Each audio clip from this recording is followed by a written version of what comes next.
Right, so Street Talk time then. Wow, what a week on Coronation Street this has been. I think we're going to have a good old chat about this today. There are topics aplenty to cover. There's some topics, aren't there? There are topics topic. and twists. Hot Topics and Hot twists. topic with Imogen. Not many people will get that, but if you do, consider yourself a super fan. Some people will get it, some will. Okay, so we're going to do some clickbait first because it's been a few weeks, I think, since we've done this because of our erratic recording schedule. Yep. But thank you, Jonathan, for sending over this morning. He sent them like quarter to 7 this morning because he clearly doesn't trust. Got to get in there. Yeah, exactly. You're right. You're These very right to do so. people can't be relied upon to do anything at normal time. With a schedule, no. Right. Well, apparently releasing things early is the way to go these days. Save that rant until later. Go on. What's my clickbait for this week? We got some good ones. Right. This is from entertainmentdaily.com. Wild Coronation Street fan theory. I'm wild Coronation Street fan today. Go on. Sorry. Predicts Becky Swain is already on the cobbles. Oh, what? And she's only just been on screen. Becky Swain is on the cobbles. Yes. Wild fan theory. And she's not dead, obviously. Obviously. Although she could have been in the coffin. We never actually got to see if that was Dom or not. Jenny said it was, but if you don't see it on screen and it's That's as mad. Becky, this is obviously ridiculous, and I can't even think to who's been loitering around that's knew that it could be. Is Becky actually Sienna the paramedic? Yes. Yay! Of course she is. Of course. Of course she is, because she's got brown hair. Definitely the right age as well. Yeah. Anything more I haven't to got add? any more to add to that. Facebook what do you want me to say? They're all just flipping Facebook group comments, aren't they? Right, next one. Coronation Street fans rumble Carl Webster's second affair, and it's not with Tracy. This is from Belfast Live. Well, have fans actually guessed? Did they guess? And it was picked up that this was James? Yeah. Yeah, okay. Speak about that later. I have things to say. Apparently, James has been saying he had a boyfriend. Yes, he has. So is this to believe that? No, because I don't think. Look, let's get to it later. Sorry. Okay, get to it later. Because I did. Can of worms there, isn't it? Yes. ITV Coronation Street bringing back legend after 12 years in return from dead twist from Belfast Live. Ooh, how exciting! Yeah, this is quite a good one.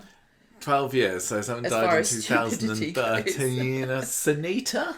How did you know that? Did my maths, didn't I? I don't understand maths. This is confusing to me. Anything extra to add to that? You could use maths for Coronation Street. I would have learned it sooner. Any fans about how Sunita might be coming back just from the dead? Just as a dream. Did they open her coffin to check? That's the only way you know these days. I wouldn't know. I don't know about that. Right, come on, I'm on a roll with this. This is your final one. Okay.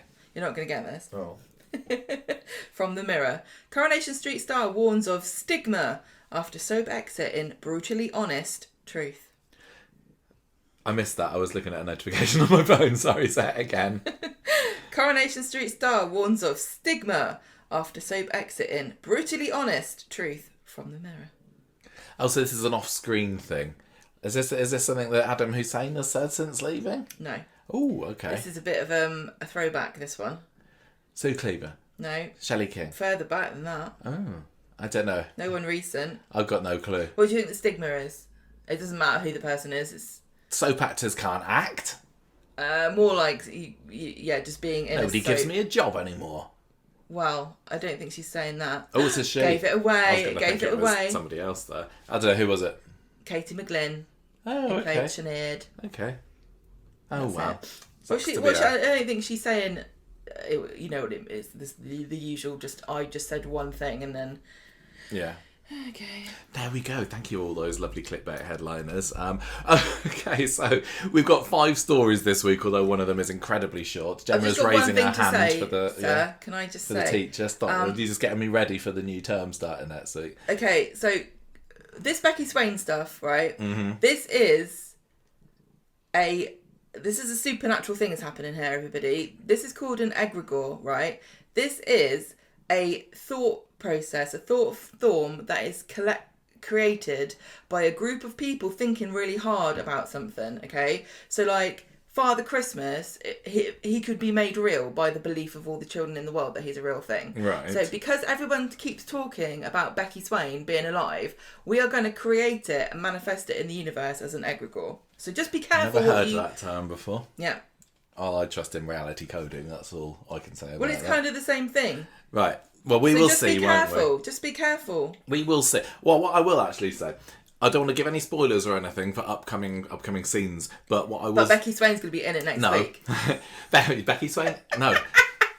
There is going to be some Swala stuff next week. That's all I'm saying, coughing. because there's been a trailer for it, and I hope that doesn't give away too much. But if Coronation Street ever thinks, and I don't read the synopses, but if it does say in any synopsis, my God. if it does say, Yeah. the identity of Tina Wardley is revealed, whatever you do, get off of Corrie's social media that day, because they'll just say who it is, like 7:01 in the morning. Yeah. Because they've now taken to spoilering themselves. Are we doing this now, are we? I'm doing this now because you brought it up. I just can't. Well, you didn't actually, but I can't. I am absolutely fuming. I'm kind of more fuming for you. Me? Yeah, because you were spoiled by this flipping Carl and James twist today, weren't you? I was so devastated. Look, are you not really mad? This is what we said would happen. No, this is worse than we said would happen. Because what they did, and I really hope that a lot of our listeners who are hearing this now did stay spoiler-free for this, but it was very hard because people are on social media these days. I know not everybody is, and there are lots of sensible people who stay away from social media. We can't, as it's the nature of us being Corrie podcast.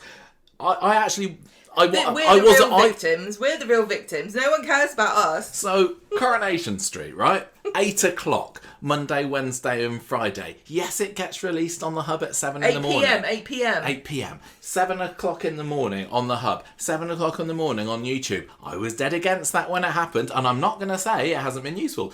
You know, we're going into the day today. We're not recording this at midnight because we were able to watch it early because I'm not at work this week. I'm going back to work next week, though, so I'm going to have to be dodging spoilers like anything. But can I just say that they could avoid us moaning about this by just giving us the episode, yeah. Because other people, like soap journalists, get them early. Why not us? It literally is a bit rude. I'm just so fuming because when they moved to 7 o'clock, I was incredibly selfish and I stood by that, and I still do. I don't like people watching it before me. I still don't. And I don't care how selfish that makes me sound. I really, really don't like it. It's my and challenge, it's not even the we're all watching it together for a shared experience. Yes, that is lovely. And yes, it does help with the social media posting, because we don't tweet during Coronation Street anymore, because who knows when Coronation Street is on anymore. It's whenever you want to watch it. And I sound like a right old fogey saying that, but I don't care.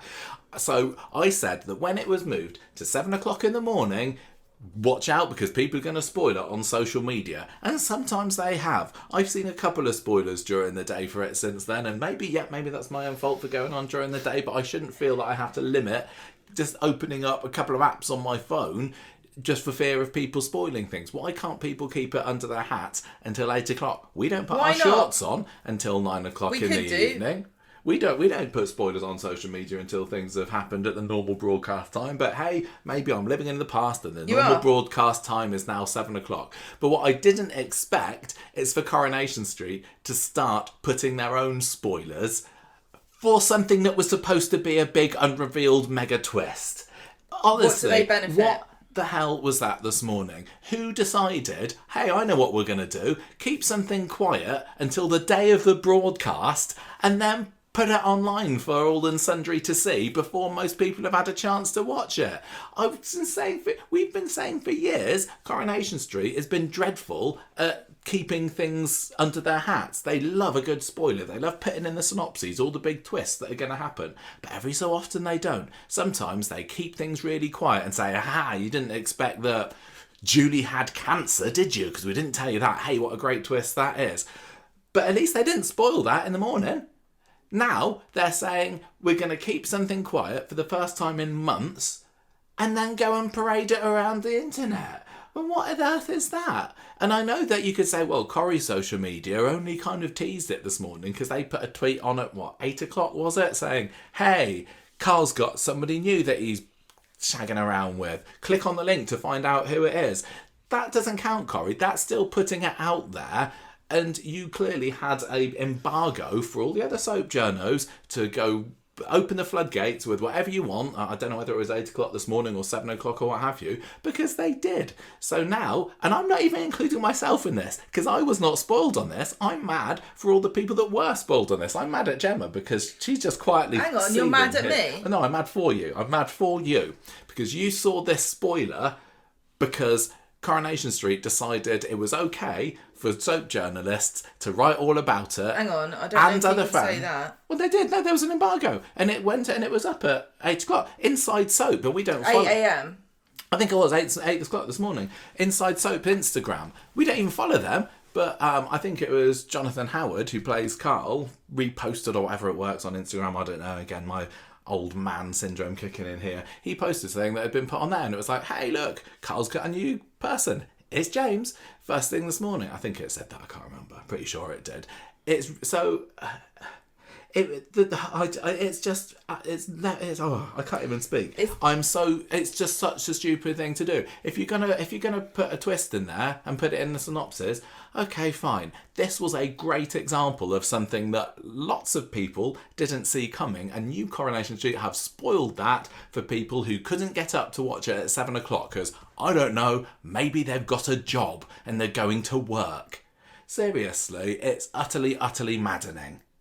Yeah, it doesn't serve a purpose, as far as I can tell, for anything.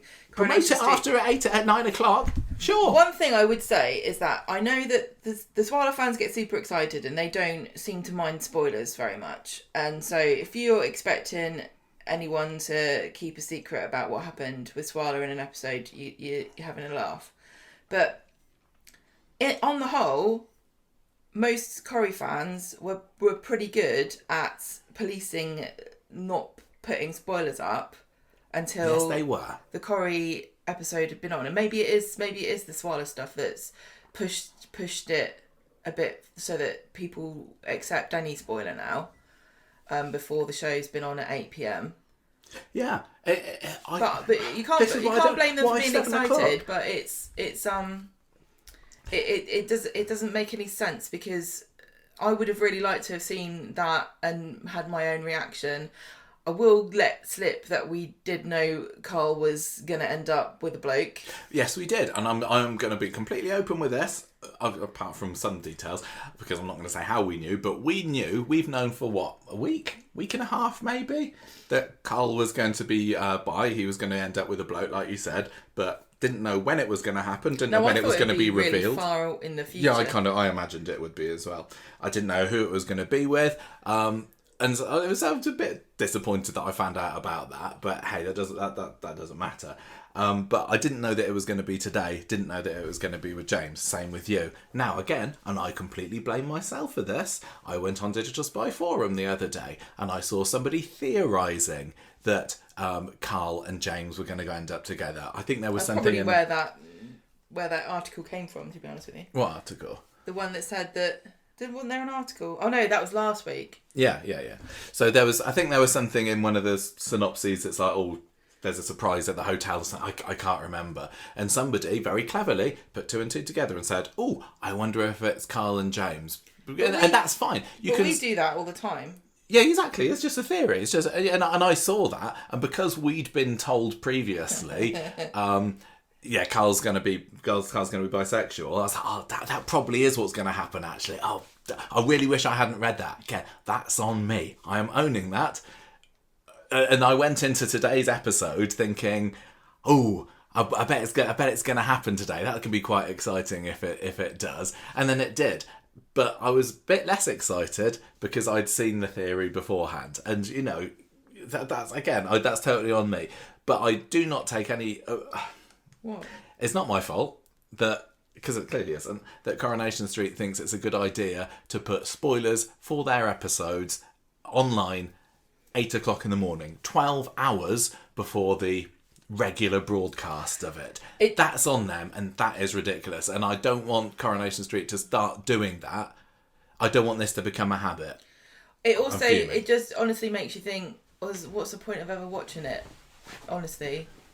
And I know that's a kind of weird reaction. This was a sexy teaser that they put on, wasn't it, this morning? There's nothing that's ever going to happen that's going to surprise me now in Coronation Street. If everybody just posts about everything that happens at 8 o'clock in the morning, And are people going to just say to us, well, don't look at social media during the day? And I don't comb every comment. I don't go searching. I don't go onto the Coronation Street subreddit on Monday, Wednesdays and Fridays during the day, just in case there's a spoiler there. I won't go and have a look in spoiler threads, obviously, or early release threads on Digital Spy. I try and keep myself away from it as best I can. And on the whole, I've been successful with that. I've seen the odd thing, and like you said, some of that has been what the Swiler fans have posted.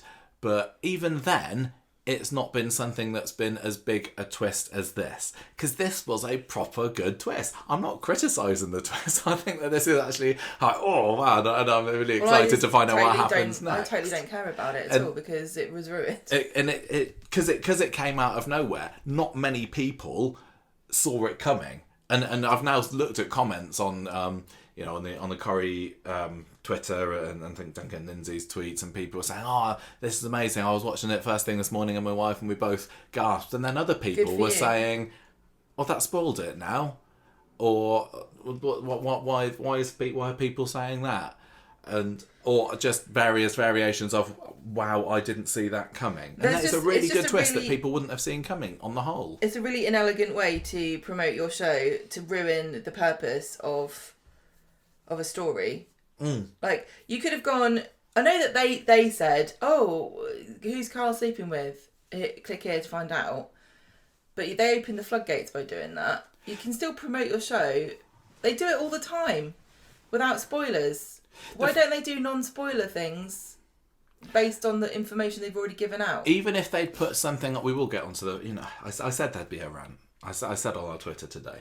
Even if Coronation Street this morning had said, I spoiled our podcast today. Yeah. Even if Coronation Street had said, ooh, you're going to find out, Carl's going to be taken up with somebody else today in today's episode, that would have been quite annoying. Because it's yet another needless spoiler. But it wasn't just that. They could have just they put it on their website and allowed all the other journalists to go open the floodgates, like I said, with posting it however and wherever they wanted. It would have been way more intriguing. They could have even kept the same picture, which is just him opening the door, looking shocked. Yeah, that was part of this week's spoilers anyway. That's been available for a week and a half. And said, Carl's secret revealed tonight. And we would have we would have guessed all kinds of things. Thing is, we probably would have guessed because we knew we'd been told before that he was bi. Yeah, but nobody else knew that. No, nobody else would have guessed. We personally might have guessed. We might not have guessed James. I probably would have guessed Theo, to be honest. Do you know what this is like? Because we have been theorising and putting Carl and Theo together, haven't we? Do you know what this is like? This is like, it's like going, Corrie's like your nan, okay? And you go around there for Christmas and she's gone, here you go, there's a present for you. It's socks. And you're like, thanks, Nan. Why did you wrap it? Whereas Corrie was like, here's a present for you. It's sex. It's the joy of socks.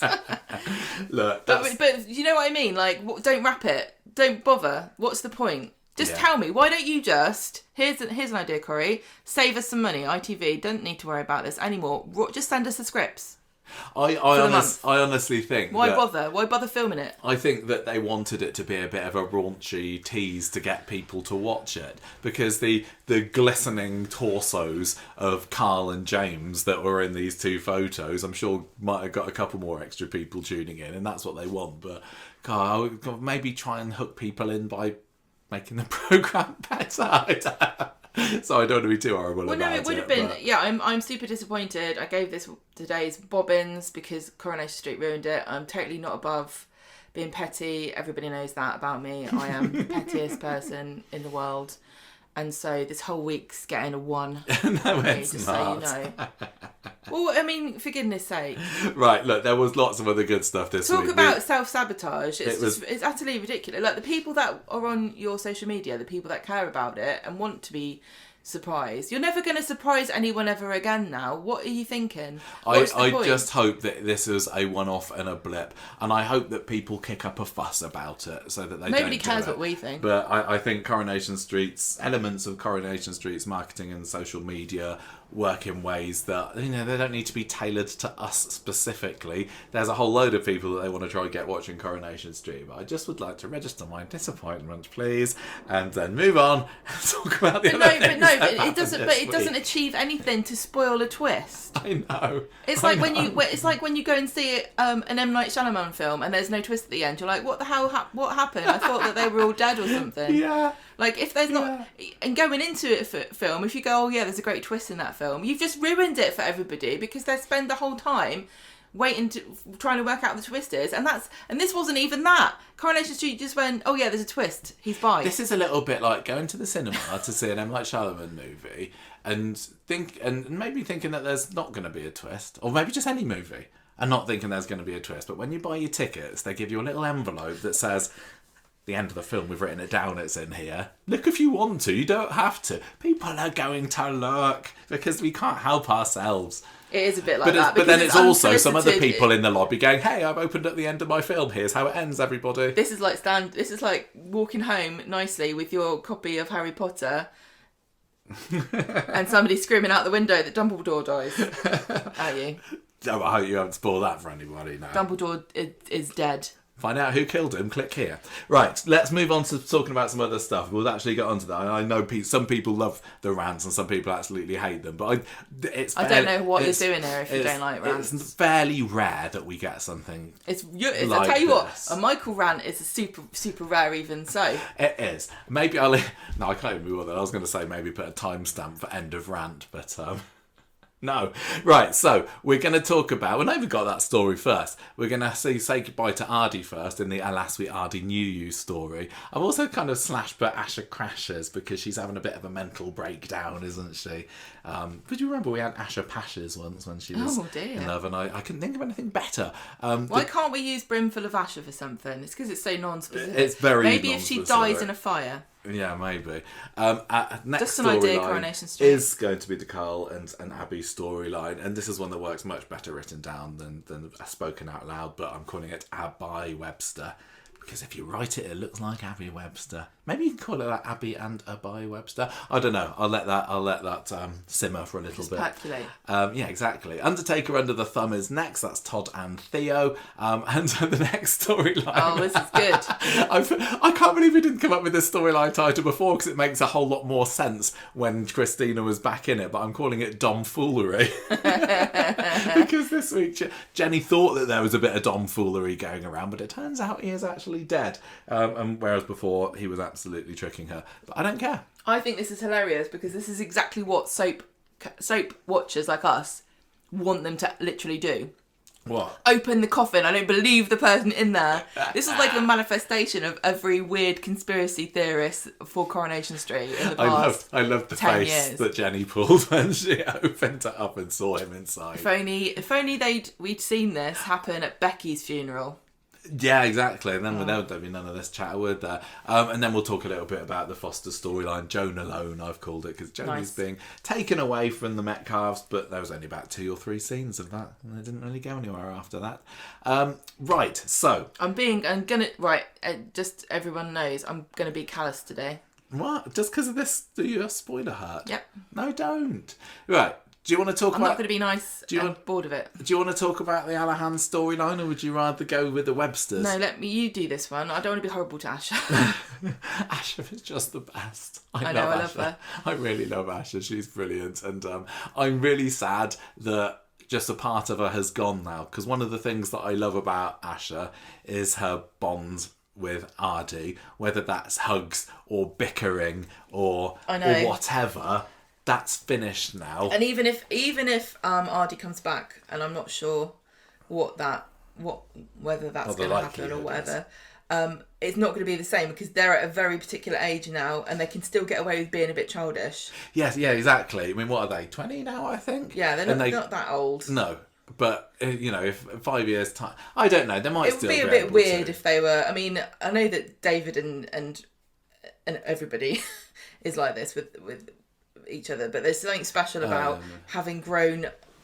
They're just on the cusp of adulthood, so they're still. And there's the whole twin thing as well, isn't there? They did it with Gemma and Paul last year. They're just splitting apart all the twins. It all started with Steve and Andy, and because they've got. They thought that was enough, but the quads coming up, and they're like, "This is going to be weird. Oh yeah, it's going to make it look like something in the water." I do wonder, People are saying, "Oh, get rid of Gemma, get rid of Chesney." I'm perfectly happy to keep them on the show, to be honest. And I am still really, really curious about what the future has in store for the quads. And how old are they now? 5, 6, maybe. So it's not going to be too many years before they actually start, having a few plots. lines, having some relationships, having personalities. None of them have got personalities at the moment, apart from Cleo's personality is she's got big feet. Monstrous. And that's about all you need to know for that. But I'm interested to see what the dynamics between the quads are. Will they just be bickering? Will it be affectionate? And the Winter Brown family is definitely a family with a whole lot of love in it, isn't it? So I'd quite like them to... obviously the quads are going to be recast. Some of them will be, at least. And it'd be nice to get ones that have really got nice sibling-ish chemistry together. The dynamic that is going to come with them is interesting. But the other thing to consider is that if they want to... Coronation Street now has this thing where you really have to be dating somebody to get scenes, right? You have to be in a relationship to get scenes properly. So with the quads... you're going to have at least 4 other people of the same age. Oh, what, when they're in their teens? Yeah. I don't know. I think teens can get away with... Well, all right, when they're adults, it's going to be very complicated to have I think they'll be 4 dropping people. like flies once they're in their Coronation 20s. Street, I'm telling you, Coronation Street will not be able to cope with 4 characters of the same age who can't date each other. They just won't be able to cope with it. They won't know what to do. No, please, no incest. I bet you there will be at least one. Well, who knows what they'll be desperate enough to do in 15 years' time. Anyway, so I'm very sad. We'll all be very robots. sad that Ardy and Asher And if you go on not Twitter, be together anymore. You'll believe that we'll all be gay robots in 15 years. Okay, so... Anyway, we haven't got to that, but yeah, he leaves on Wednesday. So Asher has had a bit of a late night last night because it was Monday was the big Asher episode, wasn't it? Well, I say that, but am I alone in thinking I was expecting something bigger for it? This is this is really hard. What should we do? Should we just come off Twitter for like you did this for went around when Aidan died, didn't you? Yeah. Should we just not use social media? Is it possible for us to just not look at social media for like a month? I don't know. Because Asher's episode on Monday would have been brilliant without all of the fuss and hubbub about and the trailers or whatever and the pictures and the special it's Asher's special episode on Monday. If I hadn't known that they were going to make a big deal of it, I would have enjoyed it a lot more because my expectations were completely different from what we got. What we got was a really lovely character study that was unusual, definitely, for Corrie to spend so much time on one character's story. It's usually at least more than one person. It was just Asher by herself. This was lovely and it would have been great, but because you told me it was a special episode, Corrie, I thought it's going to be a very special episode along the same lines as like Mason's exit. Or it was the lowest key of their event episodes, I would say, and that's Mason's death, David being hit by the car, the party episode, and Corrie can't just keep raising the bar, but I think Monday's episode was a study in what happens if you are going to hype a special episode, and it was a quarter of the episode, wasn't it? It was the third quarter of the episode that was fully Asher. First half of the episode with all the other stories mixed in there. Second half of the episode was all about Asher, but only half of that was her flashbacking. And I expected it to be a little bit more. It's really unfortunate too because I think it's difficult because we've spoken about it a lot together, and so. Well, we watched this. I feel like I'm repeating myself. We watched this up at my dad's house on Monday morning before we came up here, and I was a bit let down then. But then I watched it again to make notes the next morning, and I did enjoy it more on the second watch because I didn't have those same expectations. Yeah, it was a good episode. But the thing about it is that she had a really bad day at work, and if this was you, this would be horrible, and it would go in your head, and it would upset you, and especially what happened to her with that horrible woman, like racially abusing her. That's devastating. That's like disgusting, and I felt really, really bad for her. But unfortunately, it's in the same show where people get run over every week, and you know, people are dying of cancer and somebody's running off with everyone's money, and, you know, compared to that, it was a bit like, you had a bad day at work. Well, that's not going to go on the front of a soap magazine, is it? Ash's bad day at work. Well, it was also like there were bad bits to the day, but equally part of the day she was sitting putting little pirate patches on teddy bears and another talking to old ladies. and talking to lovely old ladies in the precinct. So it wasn't even that it was the worst possible day. I'm she not had saying, some horrible things that happened to her. I'm not saying it wasn't awful and it wouldn't in real life. This wouldn't be terrible, but I'm just saying that Coronation Street has pushed the boat so far out of the harbour that it doesn't compare to anything else that's happening. So it just looks, in comparison, really uneventful and not very traumatic at all. Some guy died in the precinct, not the precinct, at Freshco's. Oh well. So some horrible cow was mean to Asher. That wasn't very nice, was it? I know, and it makes me feel really bad, because when you're saying it like that, that is awful. Of course you'd feel terrible. You would. But, you know, like, it's... People... How many, like, characters are dying on this show at a rate of, like, over one a month? So, having a bad day at work, it doesn't feel like an appropriately serious topic. And I hate saying that, because I love Asher and I think she did a great job, and I think she was wonderful. But I think you've got to really work hard to get what they wanted you to get out of it, just because, you know what I mean? It's like, here's like somebody's lit a candle and it's surrounded by bonfires. I wonder why they decided that they needed to have this as a flashback anyway. Like, what we saw was could have been, you know, that 3/4 bit of the episode, or the quarter that was at the 3/4 mark, could have been spread out across a whole episode and just, here's what Asher's getting up to today, and isn't she having a bad day? And it was, but instead that, you know, they feel Coronation Street is Flashback City at the moment, and I don't really think that the purpose it added make sense. too much to it. And to be honest, apart from it's flashy. Also, that we had on Friday last week, we had her on the phone crying. So we had a flash forward. Was it about? No. So they weren't two different conversations. No, they weren't. So last Friday's episode ended with Asher on the phone talking to Dev, I think it was, wasn't it? And that was when Monday's episode was flashing back to. So everything that we saw on the flashback on Monday happened last Friday. Yeah? What's the point? But it didn't feel like it particularly needed. I don't know if it's not my biggest criticism. I don't know if I even got that. Yeah, it was. This was Friday, because Monday's episode starts the next day, and we all know that Monday follows Friday in the calendar, and she's there tipping out her flask of tea, isn't she? Yeah. Which she left on the side. She talks about. So it was a flashback to Friday. Is it?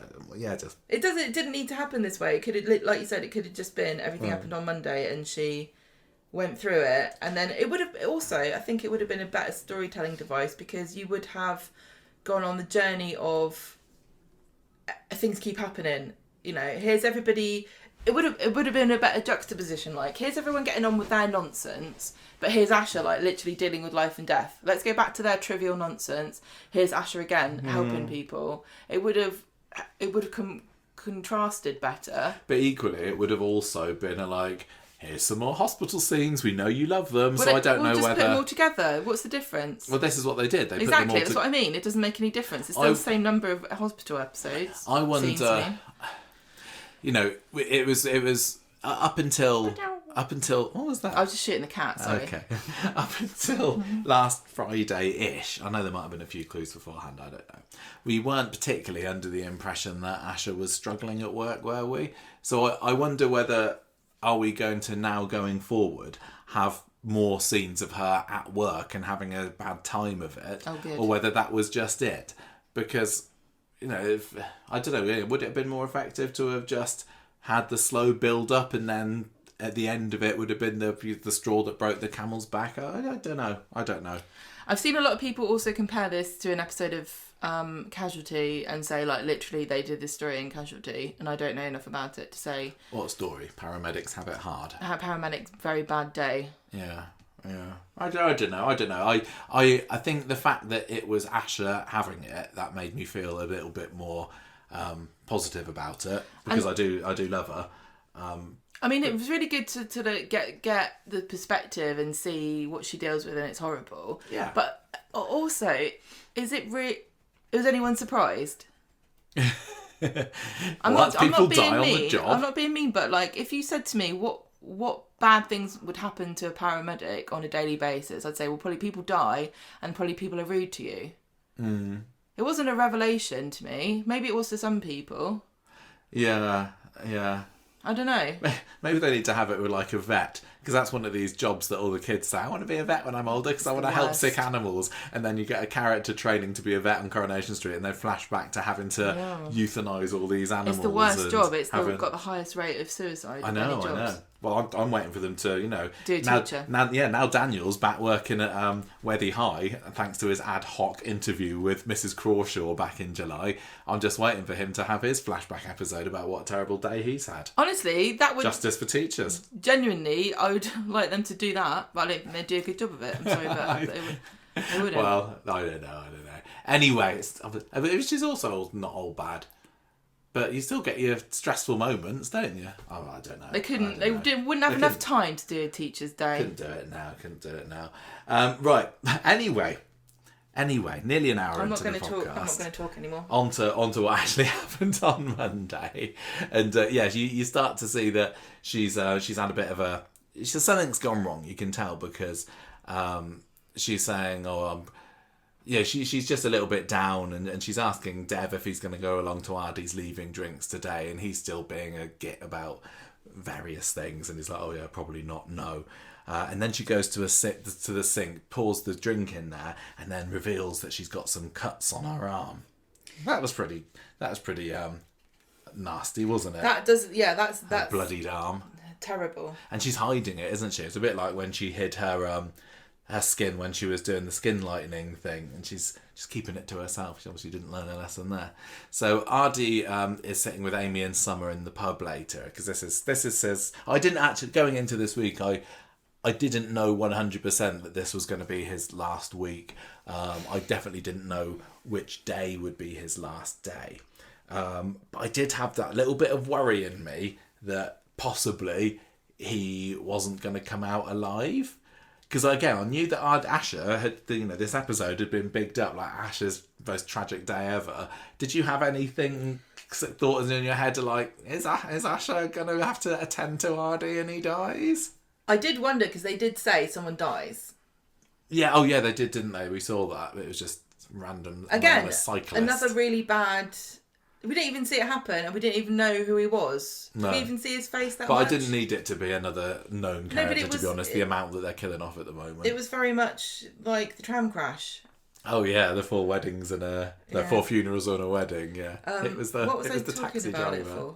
You asked me a question. No, did you go into the episode ever so worried or slightly worried that Ardy was going to be dead by the end? No, I didn't. But when she got to the crashed car, I was like, oh, on Wednesday. Yes, I did as well. I thought that could have been a really good but awful twist. Obviously knew that Ardy was leaving.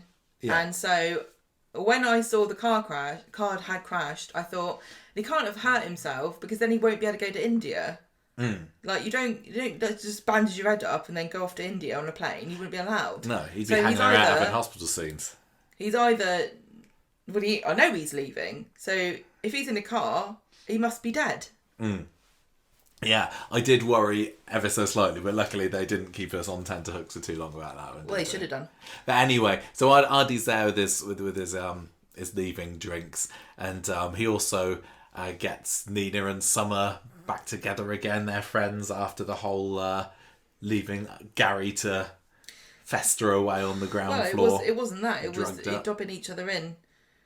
Oh yeah, it was that. Well, yeah, that was what. I can't remember who did what now. Yeah, one of them went to the police, didn't they? Was it Nina? I think I'm going to say Nina. But anyway, Ardy says, "Let Nina come in and sit next to Summer. Let bygones be bygones," and so they do. Excellent. Yeah, the comedy element to Monday's episode, if you like, was Deb and Steve, wasn't it? Who were sitting there in the background, kind of trying to get Ardy and Amy to hook up so that Ardy wouldn't leave, because Dev's decided actually he doesn't want him to go to India after all. Did you enjoy that little side quest? No. Why? Too silly? It didn't. I knew it was doomed to fail, and that it was like something that we wanted to happen, and so it felt like they were teasing us. I didn't mind too much, but it was the fact that it was Dev and Steve, and I'm just immune to being fed up of Dev's idiocies. I can watch Dev being an utter plank till the cows come home. Yeah. But if Steve starts it, which, let's face it, he never stops it, apart from when he's not in a scene, I can't, it just doesn't work for me. So Steve was there tiptoeing around being silly. I was like, oh, Steve, grow up. But then when Dev was doing it, doing his little silly French accents and what have you, I was like, oh, this is hilarious, this is great. Although I did like the bit where Ardy and Amy kissed, and then you could see the pair of the dads in the background going like, hoo, all excited. That was quite funny. But yeah, like you said, we knew it was doomed to fail because, when was it? It was like April, I think it was announced that Adam Hussein was leaving Coronation Street. So it's been a while coming. But yes. One thing... we will, no doubt we will do an Ardy character profile in the coming weeks, so we'll be able to talk more about our thoughts then, I suppose. One thing I found tricky was how Amy and Ardy were acting around each other. Like, they had no chemistry or they weren't really into each other. But I'm confused because they had sex, like, last week. Well, you didn't think they had chemistry? No, they were acting like Amy's like, oh, we're just mates. And like, the way she's acting around him is like, it's almost like he needed to exorcise her sex demons out of her or something. Do you know what I mean? Because she's now... Sexorcise. It's like she's... Oh, I'm over not wanting to sleep with people now after my traumatic experience with one night and with my best buddy friend. Like, that's weird. But they weird. did have a proper, like, goodbye snog, didn't they? I didn't mind it too much, and I'm really glad that after years of teasing these two, who I do think would make a really lovely couple, I'm glad that they didn't part on bad terms. And it was quite sweet, I thought, that they had a last kiss, and it was more a case of, what could have been, oh well. I think that had he stayed, it would have developed into something fairly quickly. But does any soap journalist want a clickbait article? What? Coronation Street fans theorise pregnancy for this unexpected character, and you won't believe who the father is. Oh, you reckon? Why not? I think they're pretty sensible. Why not? Those two. No, so I thought that. I don't think that I would have liked anything more for the Ardy and Amy goodbye, to be honest, because I didn't want her to go with him because I don't want to lose Amy. But I didn't, so I didn't want them to go to part on bad terms, and I liked that they had made up and they were just like, you know what, we could have been something here, but I'm going to India and that makes sense. Even though it really doesn't. Anyway, so I was happy with this. I'm sure it's the mature thing to do, and it's me not being an old fuddy-duddy or whatever. It's just like very weird that I don't care anymore. Carry on. What? It's weird that they kissed even though they're... No, I don't care anymore. Carry on. So anyway, basically the stuff in the pub is Dev and Steve trying to push them together like we do. Dev says that they could be soulmates, and he's like, if you don't try, son, how you gonna know? He's just got delivery that probably is like nails on a chalkboard to the half of the Coronation Street view. That makes it funnier. I just love it. I love it so much. Anyway, Asha comes into the pub later, and Dev tries to enlist her to help, fan the flames of this smouldering relationship going here. Smouldering like a dumpster fire. No, it wasn't. It was lovely. But then he gets distracted because Brody's turned up and he gets rid of him. Brody. Boo! How did you feel about Bernie's absence in Ardy's final week? Stupid. It's utterly dumb. What's going on there? Oh, I'm sorry, Michael. I don't think you quite understand how far away from Manchester Stonehenge is. It is away. But it's closer than we are. How long's she been there now? For about half an hour. She left, was it midway through last... It's just peculiar. She's been away on her solo honeymoon for far too long. It makes no sense. It doesn't make any sense. It strikes me as this is Jane Hazelgrove booked a holiday in June. Yeah. Yeah, so but I don't know whether it's that. But you could look at it and say, well, hey, they paid for a holiday. Why not one of them go for it? But it was peculiar, wasn't it? Yeah. And I can't see how it can't have been Jane Hazelgrove booked a holiday midway through June. Well, look, but it was it's one of those weird things that happens, and we're supposed to pretend it makes sense. It doesn't. Although it did give us that funny scene in today's episode where Dev was having phone sex with her. Or just about to, at least. Was he talking about wearing his leopard print underpants or something? Again, hilarious for me. Maybe not for anybody else. Well. What? No. Okay. Right, so I'm lost where I am. I thought you were going to say something. Right, they have their kiss. And then Steve and Dev bring them over some Prosecco. But nothing happened. And Ardy says, look, I'm going to do something really great in India. Gonna make you proud. Love this stuff.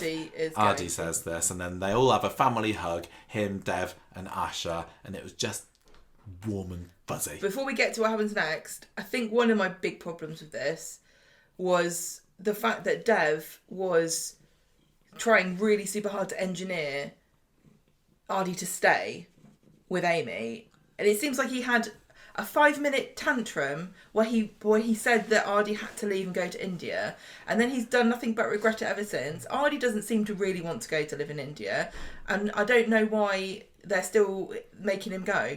It doesn't. I don't think it makes sense in the narrative of the programme that he's decided I'm going to up sticks and emigrate to another continent. But hey, people encourage it all the time. You just have to get over it. It's just such a huge move.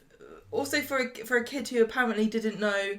The Hindus have colourful wedding. Like, are you serious? We're supposed to think on the one hand he's so switched into the culture of India that it's not at all intimidating, and he hasn't once said this is going to be huge, I'm not going to know what to do.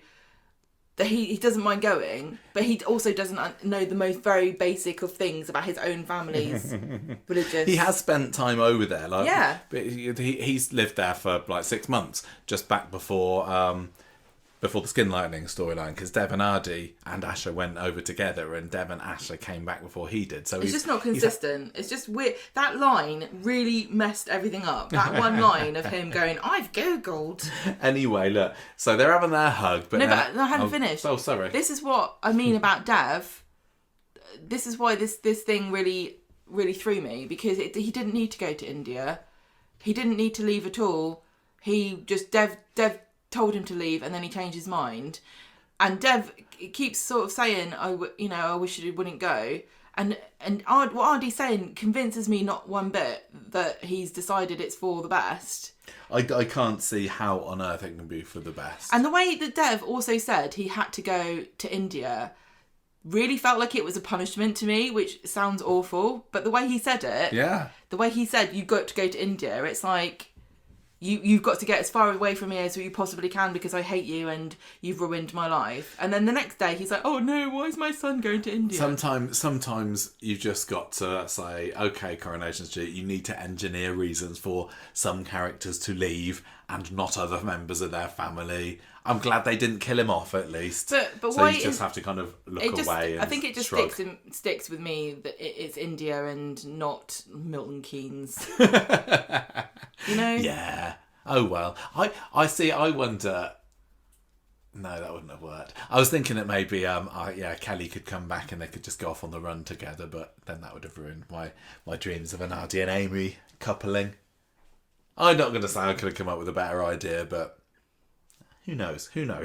I just don't understand how they can make the... How do they keep coming up with these stories that have so many holes in them? Don't think about it too hard. It's because we do think about it too hard. Asha has a flashback where she goes and has a bit of a panic attack. Asha flashes. Oh yeah, it should have been Asha flashes, shouldn't it? Although that's probably what we call the storyline when she undressed for Corey. We could probably get some good traction from that. If we were Corey, we're doing a Corey... social media account running it, we could have done watch Asha flashing. Right. So it wasn't just her flashing. She when she was sitting there outside the back of the Rovers, they even had the blue light flashing on the face, didn't they? To show that So she's she's about to have an experience, guys. Get ready for this. And anyway, so we get to see Asher's day. We kind of talked about it a bit already. There's a dude that's been knocked off his bike in the Fresco's car park, and Asher has to cut his top open while Sienna, who's her paramedic pal, she's like a boss in a way, isn't she, or a trainer? So Asher's is training to be a paramedic through the student paramedic route, which takes 3 years to do, and she's been doing it 2.5 years now, I'm going to say. So she's still not a fully qualified paramedic. I did see somebody somewhere on social media this week saying, oh, Asher being a paramedic's come out of nowhere. It really, really hasn't. But anyway, so Sienna's her mentor, if you like. And she shocks the bloke back into life with the defibrillator, and everything's looking great for him. So they go back to the hospital later, and Sienna's telling Asher, great job, Asher, you did good. We brought a bloke back to life and everything. He's with Recess now. Everything's going to be cool. But Asher's still just feeling a little bit shaken by the whole experience of it. And also, to make things worse, the coffee machine at the hospital doesn't work. And she left her flask of tea by the sink this morning. So that sucks. That's what made it the worst day ever, isn't it? If you couldn't have a cup of tea all day. I wouldn't do it. I wouldn't save anyone's life if they didn't You'd have a flashback episode about that, wouldn't you? Sometimes the day that Gemma couldn't have tea. Tell you what, if the milk's getting low, I start to look off into the distance. Then we cut to her being in this ambulance with a little kid called Buddy. I don't know if his name was Buddy or if they were just saying, "Hey, Buddy." I thought I took it that the boy's kid was Buddy, but I thought surely not. But anyway, I don't know. Again, no offence to any buddies listening. But Buddy is a fine name if you're American. I'm going to say that. And or a dog. Anyway, she does a lovely job at being nice to him. Then she's on a bench. Having this phone call. So this is picking up from last Friday's episode where she's talking to Dev. And we go to there. So what's she crying about? It's not the worst. It hasn't even happened yet. No, yeah, she was having a right cry at the end of Friday's episode, wasn't she? And well, the worst hadn't as happened bad at that point. on Monday.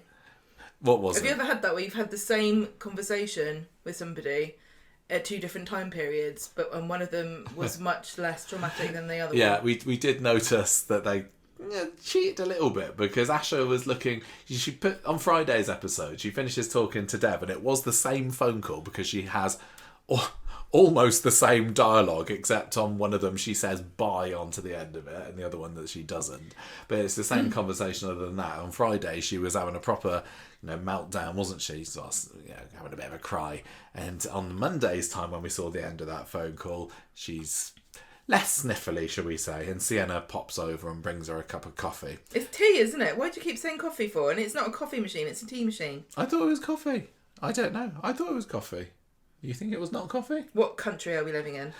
Anyway, no, this is why she's crying, isn't she? Because the bloke's died. I know. But Sienna gets worse doesn't. than that. No, Sienna doesn't tell her that. Asher knows that at this point. So I forgot. thought That's why she was upset on the phone. I thought that she'd just spoken to somebody in the resus department and that's who she was hanging up on, but then it's be a bit weird because they were asking her how her day has gone. I don't think, yeah, it was not. You'd be like, yeah, the guy died. Anyway, how are you doing? What's going on in the paramedic department? Anyway, did you hear that Chloe's getting married next week? Oh, sorry, I've got to go. Someone's dying.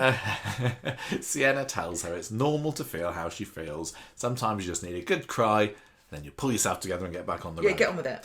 Next up, we get to see this lovely old woman, Alice, who's fallen over in the precinct. Don't trust her. And Asher does a lovely job there too. She's going to stab you. This was Alice. I can't remember what the lady's name was, the actress. Margaret something or other, I think she was. But yeah, she did play in Game of Thrones the waif who stabs Arya in the stomach. No, not Arya. Arya, sorry. That's just my no. fantasy. Don't mention knives to Arya, for heaven's sake. She has trauma flashback to that then. Yeah, she was in Game of Thrones. But she's also been in Coronation Street as well. She was loan sharked by Gary Windass 5 years ago or however long it was. It's so funny. Like, still getting herself in trouble. You know what I'm like. I don't recognise people. You could say, that's so-and-so from that film we watched. Do you remember them? They were in this that we watched literally last week. And I'm like, could be anyone. But this particular actress, I've seen her in like one scene in a Game of Thrones, one scene in Coronation Street before, maybe two. And I'm like, I know who that is. She must just have one of those faces, I guess. That's why she gets all the work. Yeah, but anyway, she wasn't playing the same character because she had a different name back then. She wasn't called Alice when Gary was trying to get the money off of her. No. Maybe she's just giving out fake names. But anyway, she was lovely. Give her a full part, Coronation Street. And she's fine, but she's got cold hands, so Asha has to give her cup of hot beverage of your choice. Well, she says, "There you go, I haven't touched it. You was blowing all over it in the previous scene."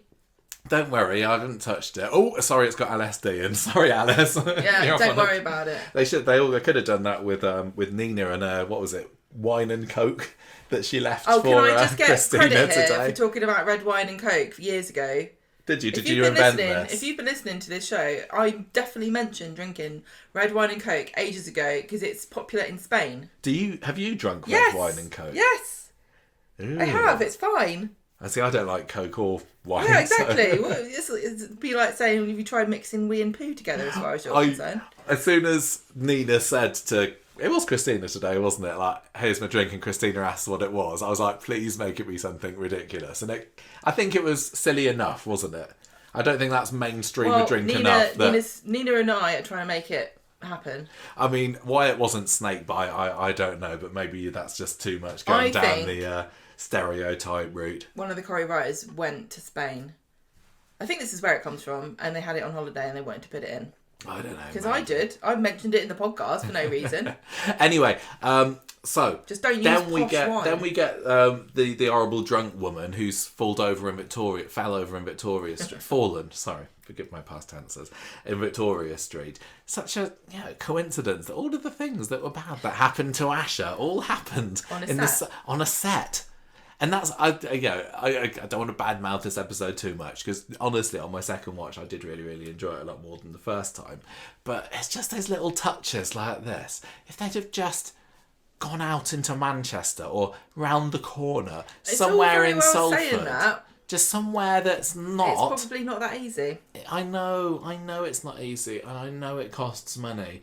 But everything happening in the same places, it just does take you out of it a little bit, it does. Because you go watch classic Coronation Street, and this is only 20 years ago, and it's just like, oh yeah, they've just gone to the golf course, or this is just filmed, in an estate or something, and it doesn't seem unusual at all. But it's like a treat when Corrie goes outside the confines of the set this year.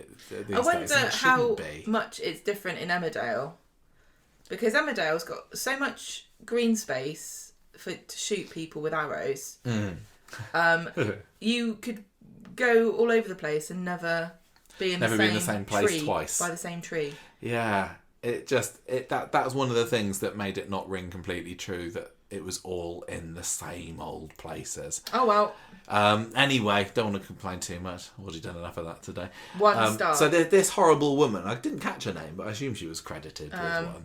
But she was horrible, but she was entertaining, and this is why I like her and I don't like Carl, because I don't find Carl entertaining, or like this was a clearly panto-ish, like, oh, I love to hate. You like this racist woman? No, she's the kind of character that I enjoy hating. Right. And she was, she was there slurring away. She had a shoe in one hand and a bottle in the other. Brilliant. She was supposed to be campy to watch. She's living her best life. She's had the best time out of everyone. And maybe she did hurt her ankle, but she had a great brunch. She helped make that scene entertaining by her campy performance. I don't think it was supposed to be campy. Well, I enjoyed watching her. But as horrible as she was, but I got a feeling watching her that I don't get watching bloody Carl Webster, I tell you that. So bring back racist woman, I say. Racist bottle swigger. So you think that Abby should sleep with this racist? Yeah, just to even things up a bit, maybe. Why not? I don't know. Anyway, she's just been horrible. She's calling her a half-wit. And because she can see that Ash is a student paramedic, and she was like, I don't want her looking after me. It was one of these, I want the organ grinder, not the monkey kind of conversations, wasn't it? What terrible to have said. Well, yes, it would actually. Because we were told before that this was going to be racist, weren't we? Mm-hmm. She was going to be racially abused and somebody was going to die. And I think that... I've seen comments of people saying, where was the racist bit? Yeah, this is difficult because I think if you have had different life experiences, this scene comes across differently. And it's not anyone's fault, but I think that lots of white people wouldn't have picked up that there was racist, and not lots, well, some people, and it's just because you haven't been exposed to that kind of language. But this calling her dirty and filthy and spitting at her as was well. all like veiled racism. I mean, not that veiled, but for some people, but for others, yes. I would say if I hadn't been told that there was going to be racial abuse in there, I would have been through that scene and not realised, and that's just me, not realised that she'd been racist. And then if you just said that to me after, it's like, oh god, yeah, of course, that's obvious. Because if someone called you filthy and dirty, it wouldn't. It's definitely possible for anyone to be called those words. Yeah. But when you're saying it to somebody who's a person of colour, it has a different connotation. Yeah, but I think that Corrie probably, I don't know what's in the book, the Ofcom's book of allowable slurs at 7 o'clock in the morning on ITVX, thank you very much. But I would have thought that they could have put something in that would have been more obviously shocking. Did they need to? I don't know. It's one of those difficult ones because it's going to really upset people. Well, that's why they have the warnings. But it's already going to be upsetting to people who have had that experience and been called those words. It just might not have upset a certain segment of the population who've never had that experience. I think that, I suppose it's similar to how Coronation Street has its villains. You know, they never swear, do they?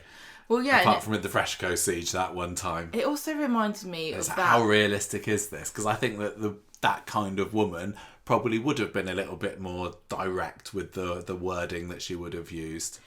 Yeah, and it also, I just think of like Tanisha Gorey, who plays Asha, who is adorable, and just imagine somebody having to say that something really super upsettingly racist to her. It makes me upset, and why put her through that? No, that's true. That's true. But these words are also, you know, how can you quantify how offended someone is allowed to be, or should be, or will be?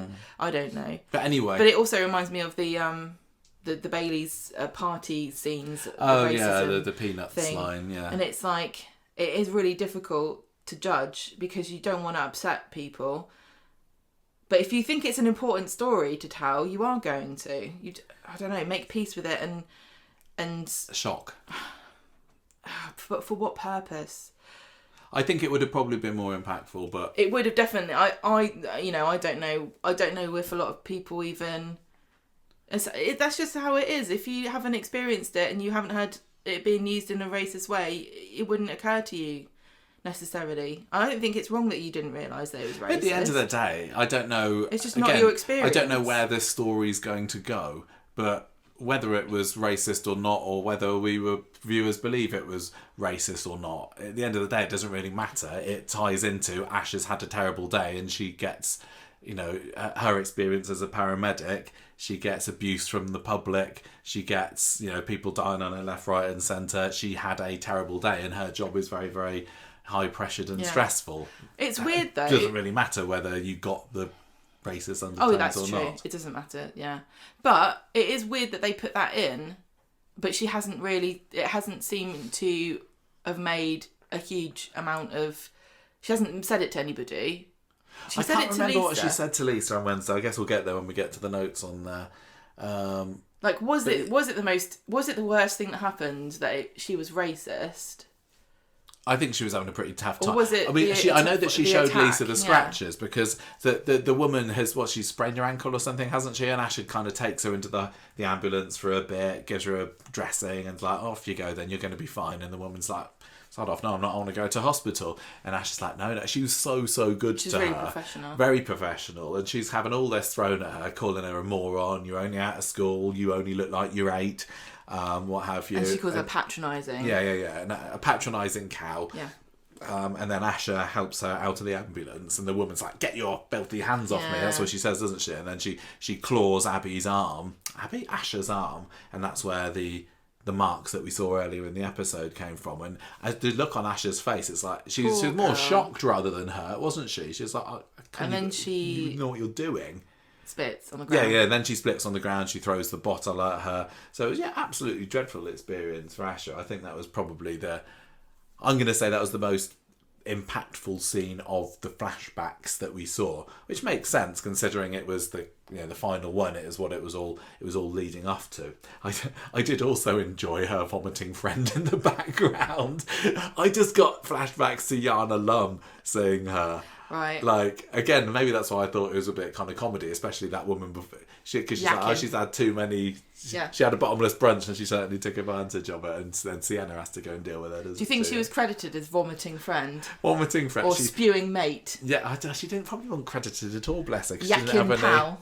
She didn't have any voice lines, but we noticed you, whoever you are. Stars of tomorrow today. Exactly. Back to the present, and Asher is full on hyperventilating here, having a mega panic attack. Which is kind of subdued by the time Gemma comes out, and that was a lovely little scene there.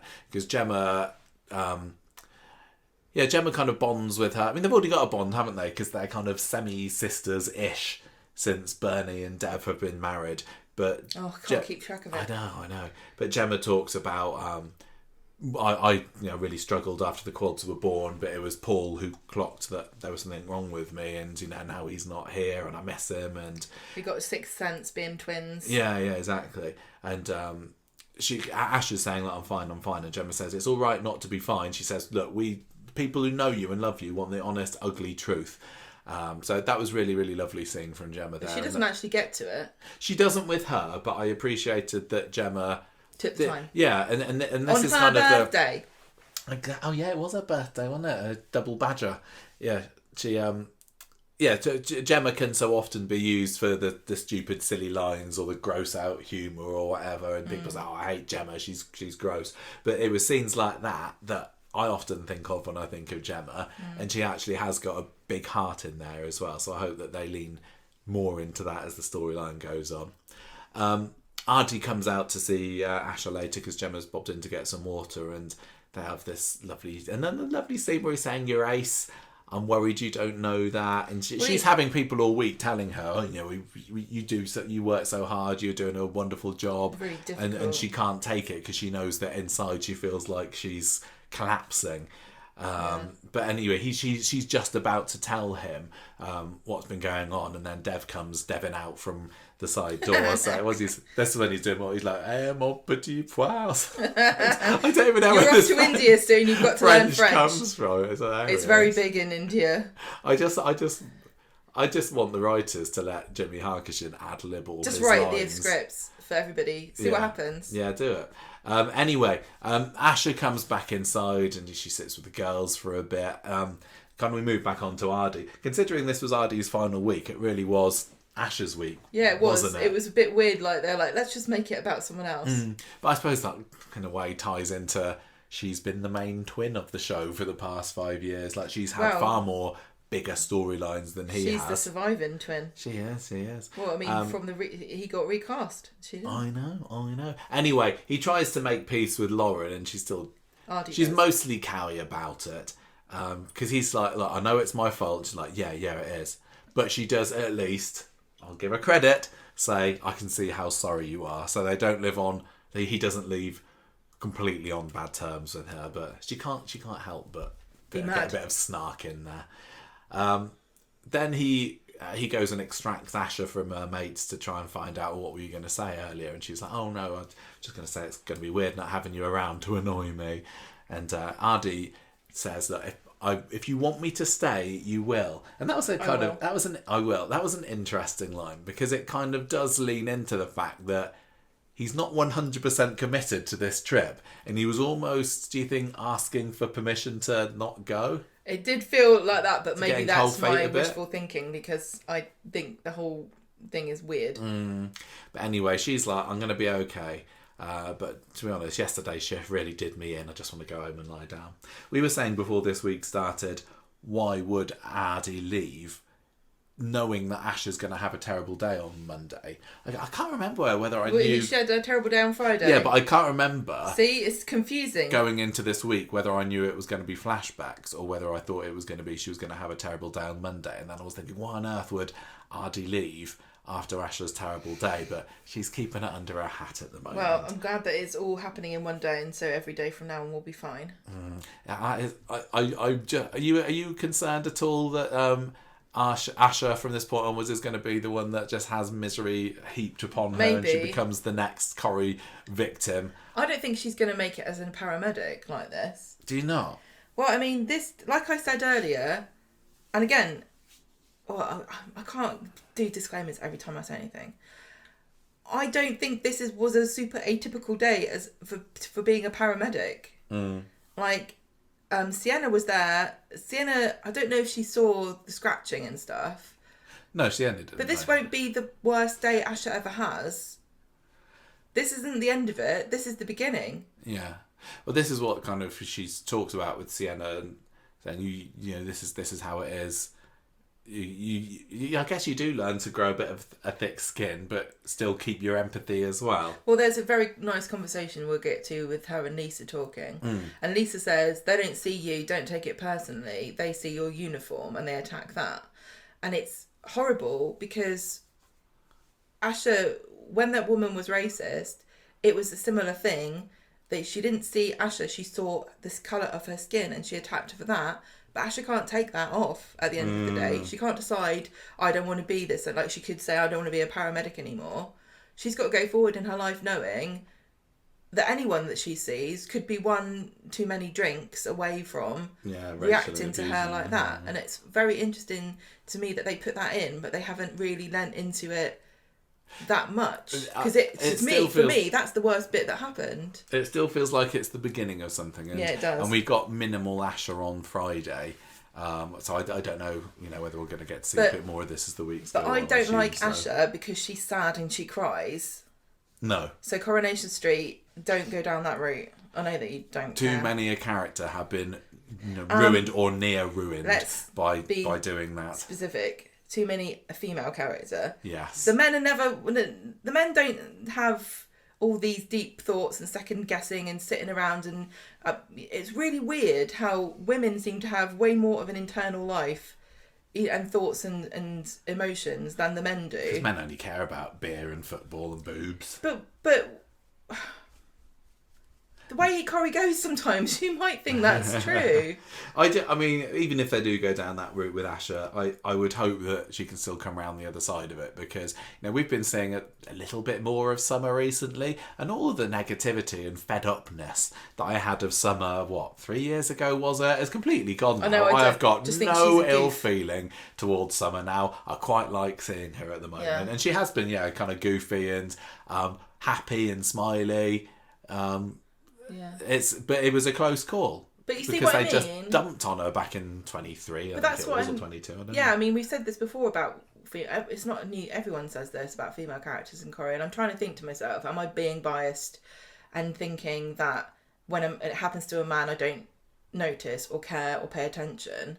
But it isn't true that men go through the same kind of trauma that women do on this show, is it? Well, I just being? I mean, I guess we dumb? will. Potentially, we're on the cusp of seeing what they're going to do with Todd and how he'll be reacting. That is very good. In That's a very story. good development for that kind of representation, for sure. And I'm not saying they haven't done it with men, because we know that they have. We've seen some characters have this, but just nowhere on the same scale. Is it because people don't care about men? I don't know. That would be really sad to think, like, we're not going to bother doing it because... But Corrie is the kind of show that could... They did... Even with Aidan, they kind of hid it, didn't they? And that was the story. But we're not showing it. Is it because it's too hard to do it with men? Because they don't confide in people, and that's why? Well, they also had with Kevin. Steve's depression, didn't they? Kevin did have his mates rally round him when he had his diagnosis, and I thought that was very good. Yes. Because that was something you don't see. No, but it's the proportion, women versus men. It's clearly the women outweigh it, and when it comes to the misery stakes. But anyway, Asha goes home, and this is when she leaves her voice message. This was the one that this is what got me. Yeah, and this was a really, really great performance. This was a I love this scene, and Tanisha's doing such an amazing job. But she just breaks down and opens up about how she doesn't know how she'll be able to cope without him there, and how she doesn't think she's cut out for her work as a paramedic. She feels like she's a kid playing doctors and nurses, but I'm really, really weak. Somebody could be dead because of me. I'm terrified. And at the end, she's like, Ardy, please don't go. Just stay. I really need you. It was utterly heartbreaking. And then you cut to the scene in the pub where Ardy gets a voice note, but it's not that one. And she's, I guess, deleted it, hasn't she, and sent him something that's just a bit more positive and saying, I'm really proud of you. Off you go. But is this the right thing to do? What? Did she do the right thing here?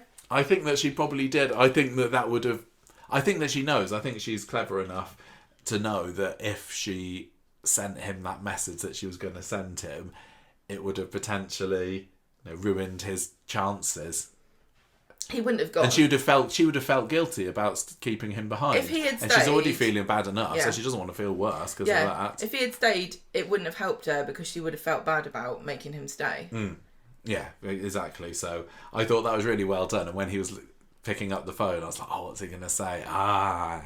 You got me there. So that was a good ending. Well, there was one more scene where Dev and Ardy at the end of the episode come noisily shushing into number 7, and Ardy wants a jam tart in the middle of the night.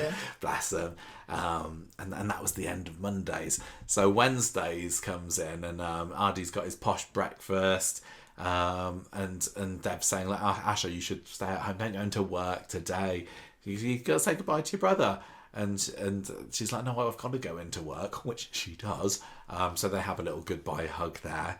And I was like, is that it? Is that the last we're going to see of them? But there is a little bit more later. We have Ardy and Mary and Dev having their goodbye meal. And I'm glad that Mary was involved in it. She's not always easy to tolerate, but I saw the importance of her being there. And I did think it was quite sweet when he gave her the little Monopoly dog necklace. She'd have to fight me for that if we were playing Monopoly. Yeah. Everyone wants to be the dog. It might have been better if it was something that was actually a reference to something that had happened on the show. We don't think we've ever seen them playing Monopoly, but hey, maybe I'm wrong. He could have got her a little camper van necklace or something. Yeah, maybe something. But anyway, it was still rather sweet. And then Amy pops up as well, and they have this long, lingering handshake with lots of unsaid sexual tension in there probably as well. We also get that him talking to Bernie on the phone or something, or a text or something, yeah. And then he's like, oh, I'm going to get her a gift box with spiritual things from India. And again, it's like he's gone, I'm just going to Google. Apparently India is known they love crystals over there. Wow. I bet no, to be fair, I bet Bernie would like a bottle of water from the River Ganges. Oh no. What? No, isn't it a bit... I'm not going to get into it. I don't know. I think you probably can. Like, it's from the River Jordan. It's special, isn't it? I think that it was just weird. It was weird how she was like, oh, sorry. Because there was no indication he was leaving when she left. No. Right? So if my stepson she was leaves moving saying you to need to another sort things out continent, with your son, I would come home immediately. But I don't, like somebody says, we live in the age of video calls. It'll be almost like... Bernie is constantly collecting and losing family members. Yes. She's like, well, so what one's gone, another one will be down the road. Yeah, I've got Kit now, and I'm Brody. Yeah, don't need you hard anymore. Right, so we get to see a little bit more of Sienna and Asher at work later. They're driving down Victoria Street when we see Ardy's car has crashed into a skip. And I'm like, oh, like you said earlier, I was like, no, don't do this to me, Coronation Street. Kill him. Just don't kill him off. But before long we find out, no, somebody's nicked his car from the garage when it was in for its MOT.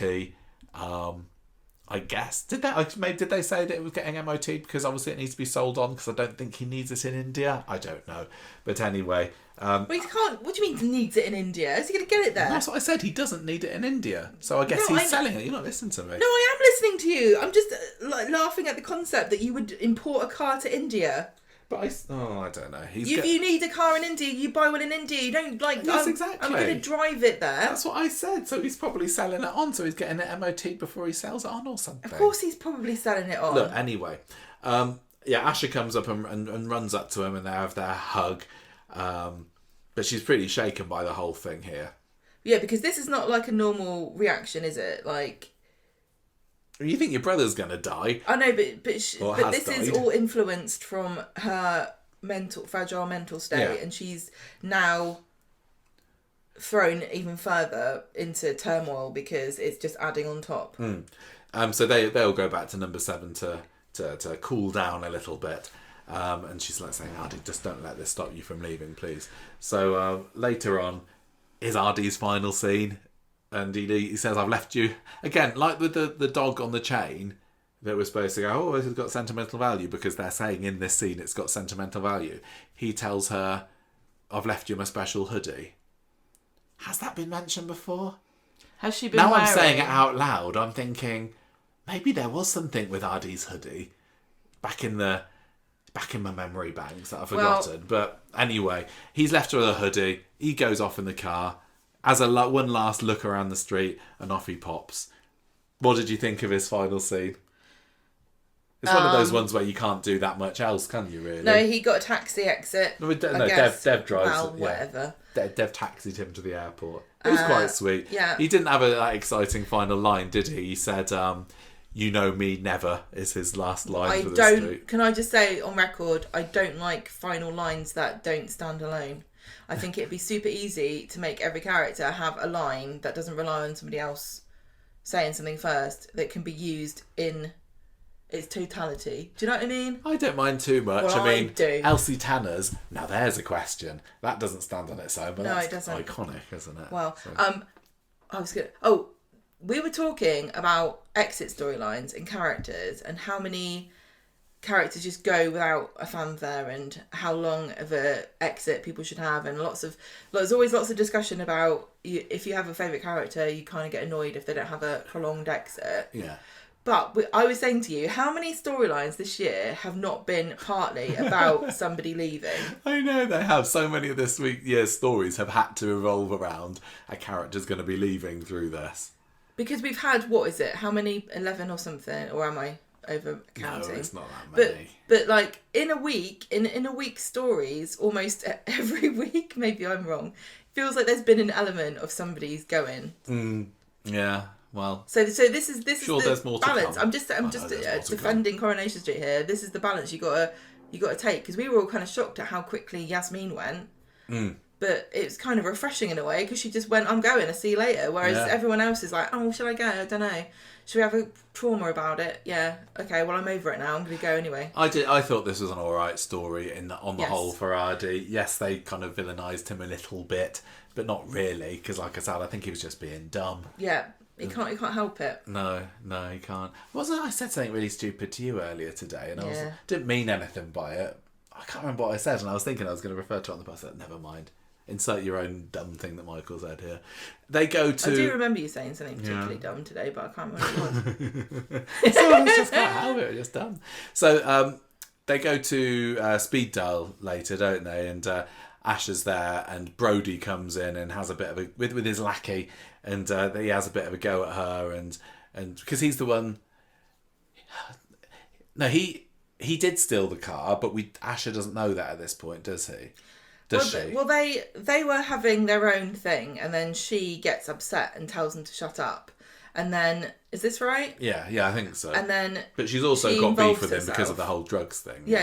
And then Sienna's like, you can't. Sienna's like, go home. You're clearly still stressed out about everything that's been going on this week. I wonder how much Sienna would have reacted about in the same way if they had just been having dinner without their uniforms on. Was it mostly the uniform that she was wearing? Like, you can't be shouting at people wearing a paramedic's uniform. Well, she did. She said at one point, because Sienna comes and sees her in the pub, doesn't she? And she's like, you're representing your university, you're representing the NHS when you're in this uniform.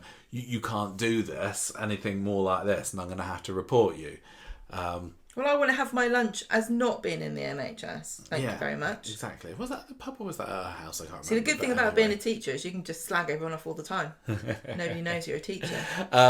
Asher, they can, because it's my patches on my suede jacket and your black rimmed glasses and my mortarboard. Yes. I'm wearing. You boy, sit down. Basically, this all ends in her having this lovely scene with Lisa, doesn't it? Which kind of came out of nowhere, and nobody was asking for it, but it was really quite nice and effective, wasn't it? As another character who also probably has the worst days ever, being constantly abused and roughed up by members of the public. Worse, having Lisa, I think it's going to be a bit worse, isn't it? In the way that people are going to automatically hate you. Yeah. Obviously, Asher has probably more trauma. I imagine she deals with more trauma in a day than Lisa does. But nobody's happy to see Lisa. Some people are happy to see Asha. Thank goodness, a paramedic. Yeah, exactly. Anyway, Asha says, like, how do you cope with all this aggro? And Lisa says, look, you just get used to it, really. Just understand it's not personal. So but see, this is the thing. It was personal, in a way. It wasn't that she was a paramedic. It was partly personal. And then they talk about it later because Lisa goes home with Asha. Yeah, and Asha shows her the scratches, and Lisa says, look, you need to report this. This is a criminal offence. Lisa's by the time we get to the end of Friday, she still hasn't. No, but Lisa's like, oh my God, this is so cool. This is my thing. I do criminal stuff. Why didn't she just take her report then? She's not allowed to do that. Off the clock. Don't know. Friday, we don't have a whole lot. There was a nice little moment with Dev fondling Ardy's golf trophy towards the beginning of the scene, and he's leaving him a sad voice message. But yeah, really, we just get a bit of Asha and the girls meeting up in the pub, and they're all telling her how great she is at her job. Because it's Summer's birthday, isn't it? What? Dev and Asha kind of clash a bit, and I can't remember if it's at the beginning or the end of the episode, where he kind of like tells her, you got to make your own dinner, I've got my own stuff to do. Oh, yeah. And he's like, you've got to like stop drinking, you're going to work, you can't be doing this, you've got to pull yourself together. Everyone on Friday is the day that everyone tells Asha that she's doing a bad job. She sees Lisa, and Lisa's checking up she's all right, and have you reported this person yet? I think she says, or implies that, I can't remember. Asha's like, no, I'm fine. But Asha's taken the day off sick, supposedly with a stomach bug, but actually it's because of a mental trauma, I imagine. But Sienna finds her in the pub later and says, look, you have really, really got to pull yourself together here. This is your last warning. Because I guess in some ways, I don't know how it works, Sienna is going to be grading Asha, or ticking her off, or signing her off at the end of the course. I don't know. Think about it from Sienna's point of view, though. She should report her, and I know this is mean, but this is the same thing that Sally and Tim went through when they were talking about Shoni and Joni and Brony and Moni. Yeah. Where you can't just hide it and hope it will turn out fine. Like if she's, the rules are there because possibly, and I don't know what's going to happen with Asha's storyline, but probably, knowing Coronation Street, she'll go out on a call out and she'll panic, and somebody will get hurt, or something bad will happen because her mental state is not as it should be. Yeah, I wonder whether... And if Sienna reported her, she would, I don't know what the ramifications would be. I would hope that they would... Some sort of support give plan. her some help. Yeah, I would hope so. Especially, now she's in the final furlong of her course. They're not just going to say, well, not for you. But this is like an example of where doing the right thing means being a bit mean to somebody. Yeah, I think she is going to be a qualified paramedic in the end. I think it'd be. I think it'd be a wasted opportunity if she's not. I don't know what else she would do, and I think at the moment the way Corrie is, it can't resist having another emergency services cast member. I know, but she's somebody else to turn up when they have their latest accident. I agree with you. I would really like her to be a paramedic. I just think it's sad that it takes her off the street. And I think that now that... plenty of accidents on the street. They crashed into a skip today. What are you talking about? I know. But also, Ardy now not working in the shop, it makes me think that Corrie's just going to shove Asha in the shop. No, I don't think so. I think... I hope not. No, I think it's going to be fine. Because they got Bernie, they got Evelyn when she comes back again. Anyway, no, I think that she's definitely going to go down the paramedic route. Well, she just what else have we finished that? No, but there was the final scene where Dev's checking up on her again, and she's like, I'm fine, but she's obviously not. She has a bit of an emotional moment, but that's it. So it was a good week for Asha stuff. It was a good week for Asha as a character development, but not as not for Asha fans, because it's sad. It's just so sad. Right. Webster stuff, Gemma. The horrible affair with those horrible characters. It's me rubbing my hands together. It wasn't me doing anything. Imagining what was going on between the sheets. Yeah. Right. Just go for it. What's happened this week for the hasn't bonking happened? Websters? What hasn't happened? Everything's happened. So Monday, Abby's lying about not having her passport Can I ask whether how she's going to explain the fact that passport looked completely dog-eared? It did a bit, didn't it? It didn't look like a brand new one. This needs to be looked after, this prop. This is supposed to be a new passport. I wonder whether it was just like one of the cast of the crew was like, can you just bring a passport in? Just grab it out your drawer and bring it in. Has anyone got a black passport? Maybe it was Sally Carman's actual passport. You never know. She needs to take better care of it. She's going to get a denied entry if she's not careful. But at least she did. Not that she was doing that to no, she's not denying Carl. entry to Carl for sure. No, at least they did get her a blue one, and we didn't have the old. Here's my new passport, Kevin. Hang on a minute, it's red that we suggested last week. The correct colour for passports. Yes. I still have my red passport. I know, you got it in the last few weeks. I literally made it so that I could fool myself for a bit longer. I don't mind the blue one. No, it's not blue though, is dark it? Blue. It is not even dark blue. This is my bluey black. Horrible colour for a passport. Red is the proper colour for a passport. Okay, off my soapbox. Back on it. I hope she Carl hasn't been. Webster. I hope she hasn't been to anywhere with this passport, because now when we go to Europe, we get stamps. We never used to get stamps, so you could have pretended that this was a new passport if you only ever went on holiday in Europe. Very true. Very true. She didn't think it through, this silly tart. She's got a head full of love and lust. Oh, she is definitely much more taken with Carl than he is with her, because she suggests to Carl that they move to Germany together, and he's like, He doesn't say no, but you can tell the look of like, fear no, in I his don't eyes want to when do she that at suggests all. it. Number one, he doesn't want to go back because he's wanted. Yeah. And number two, he doesn't want to go with her, I don't think. Yeah, I don't... It's becoming more and more apparent that Carl really does not care that much about Abby at all. I mean, by the end of this week, clearly. Clearly not. And again, this was another case of like, I bloody hate this guy, and I'm glad that what we saw of Carl this week helped me to hate him and be okay with hating him. But I still, there's part in the back of my head thinks, oh, are they going to redeem him? Are they just going to put him down to being a bit of a player and a bit of a lad, and we'll be ending up having to like him? I really, really hope not.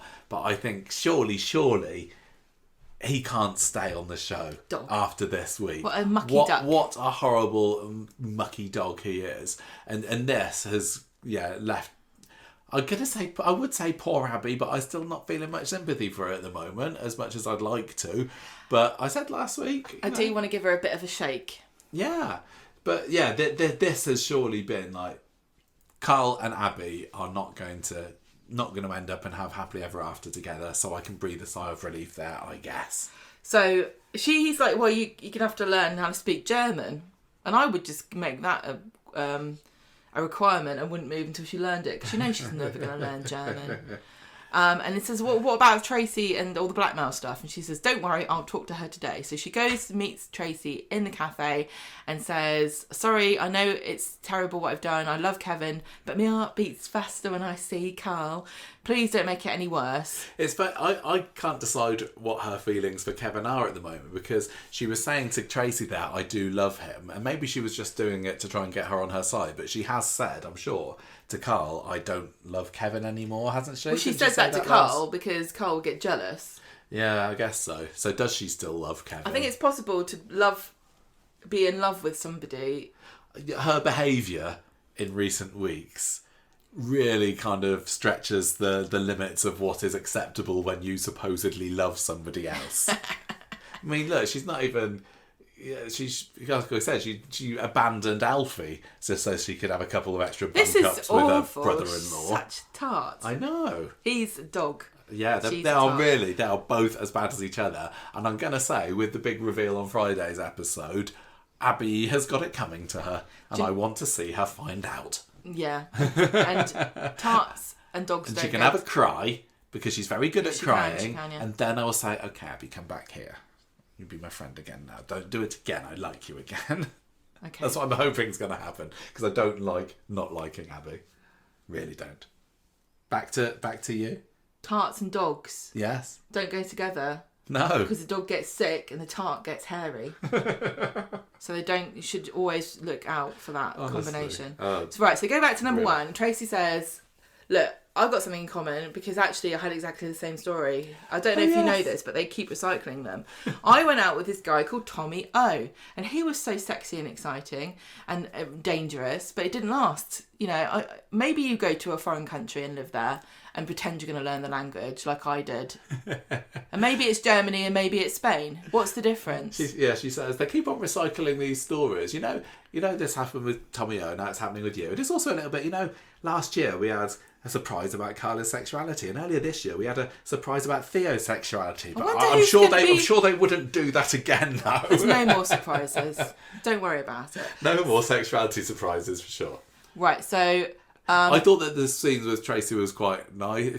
They go back to the house, don't they? And I said this. Oh, so was that the house? I can't remember whether that was the cafe or the house. But it was lovely. She's saying it's not going to last. Yeah, it was nice to see Tracy, who is like the least empathetic character on the street, showing that she does have somewhat of a human side, even though it doesn't last because she's still demanding money again by the end of the scene. But just for those little moments, I thought, oh, this is nice. I love this scene because I love the way that Tracy can sit there and listen to somebody pour their heart out and go, yeah, that's really... I actually totally get it. And I went through the same thing too. But please give me £10,000 because it doesn't make any difference to me. If Abby had said... You know what, Tracy, you're right. I am going to dump Carl to go back to Kevin. Carl's all yours. Would Tracy have still demanded the money? Yeah, I'll tell Kevin. Because then it would have made even more sense. Because the thing is about what Tracy's trying to do here is that this is on a time limit. Because Abby, at this point, fully intends to run off with Carl to Germany. I can't see why she thinks giving Tracy £10,000 is going to help that goal, because it's not. It's completely the opposite. She needs to say to Tracy, go on, tell him. Then I don't have to do it. Yeah, did you get the impression that Abby was kind of angling to emigrate to Germany before Kevin got back from America? No. But this is Coronation Street. Well, exactly. So I was wondering whether, were they going to go down this route? Could they have had Kevin and Alfie and Jack coming back and finding, the note on the table? Well, do you see what I mean? This blackmail storyline makes no sense, really, because Carl and Abby are acting like it's really important that Tracy doesn't tell Kevin, but actually only Carl wants that to happen. And if it does, he doesn't want Kevin to find out. Abby does, because she wants to be with Carl. Carl doesn't really want to be with Abby, so it doesn't really make much difference. He'd rather Kevin never found out at all, because they don't run off together. So Carl's the only one that really needs to give the money to Tracy. And Abby is the one acting like Kevin can never find out, while also hoping that she can run away with him and live in Germany. I don't know if she's thought about it. She clearly hasn't. No, I think she realises that... But why is she acting like they have to give her £10,000? This works for Carl, because Carl's like... Yeah, because at the end of this conversation, Tracy says, well, I don't really care. I'm not keeping your little sordid secret unless you give me £10,000. Even though I ran off with Steve's football hero, I never ran off with his brother. You just disgusting. Maybe Abby just wants the revelation to be on her own terms and not Tracy's. Well, of course, yeah. But so at the end of the episode, Abby tells Carl that she's going to tell unless we give her 10 grand. And Carl's like, brilliant. We're going to have to rob some cars. I imagine that Carl is going to use Abby to get the money and then run off with it. That's my prediction. Because he needs money. Do you genuinely think that Carl is robbing cars to get the money to pay Tracy off? Or is he getting the money to pay off Fiona and then his other debts? Yeah, that's a really good point, actually. He's not doing it for Abby, and she doesn't know that yet. But she's going to be roped into his schemes. Just like Brody. Yeah. So Wednesday, Tracy's like texting Carl going, when am I meeting you to get my money? And so he goes to Tyrone, and again, he's so manipulative. He tries to get his job back at the garage, but Tyrone says, well, Kevin says no, so it's up to him. And no matter what he says, Tyrone, very clever, goodly, stood his ground, but it doesn't only for last, about 4 scenes, yeah. Because then Ardy's car gets nicked from the garage, like we said. Lisa Swain turns up to talk to Tyrone. He says Brody was alone in the garage when it happened. And Brody's like, oh, I couldn't do it. I was all by myself. And Carl comes along and says, oh, it wouldn't have happened if I was here, would it? So it turns out that one of Brody's mates nicked the car. And this is when we have the altercation in Speed Dial, when Asher kicks off as well. So Brody still hasn't redeemed himself to the extent that I thinking that Corey wants us to think he's a all-round good guy, because he's still got all these faceless minions to do his bidding. He's always getting them to do something. He is being manipulated by Carl, and I think, he could have said boo-hoo. no, but I think probably Carl, he wants money as the for older man, girls. got to take the blame for this one mostly. But yeah, it's interesting because Brody, I thought he was just supposed to be, a little sweet brother. Angel now, but he does anything. He'd do anything for the girls. Ugh. Is this for the girls? I don't know. No, well, whatever. I think it was a bit of a bad move from Tyrone to let Brody alone at the garage anyway. He's been working at there 5 minutes, and he's an ex-con. But he also had something important to do. Who did? Tyrone? Yeah, probably. I can't remember. So, Tyrone offers Carl the job back as long as he doesn't tell Kev about it. And then this lackey is meeting another lackey to get money. And Carl sees them and tells them to get lost. No. It's just Lackey 1 and Lackey 2 come and see Brody, don't they? And Carl gets rid of them. Yes. And then they both go off to the bistro together, because when you owe people lots of money and you're trying to save money, the best thing to do is the early bird special at the bistro, because you do actually end up saving money if you order the chips, because you can take them home in a box. I don't think Speed Dial does chips, Or is it one of Leanne's? Bistro.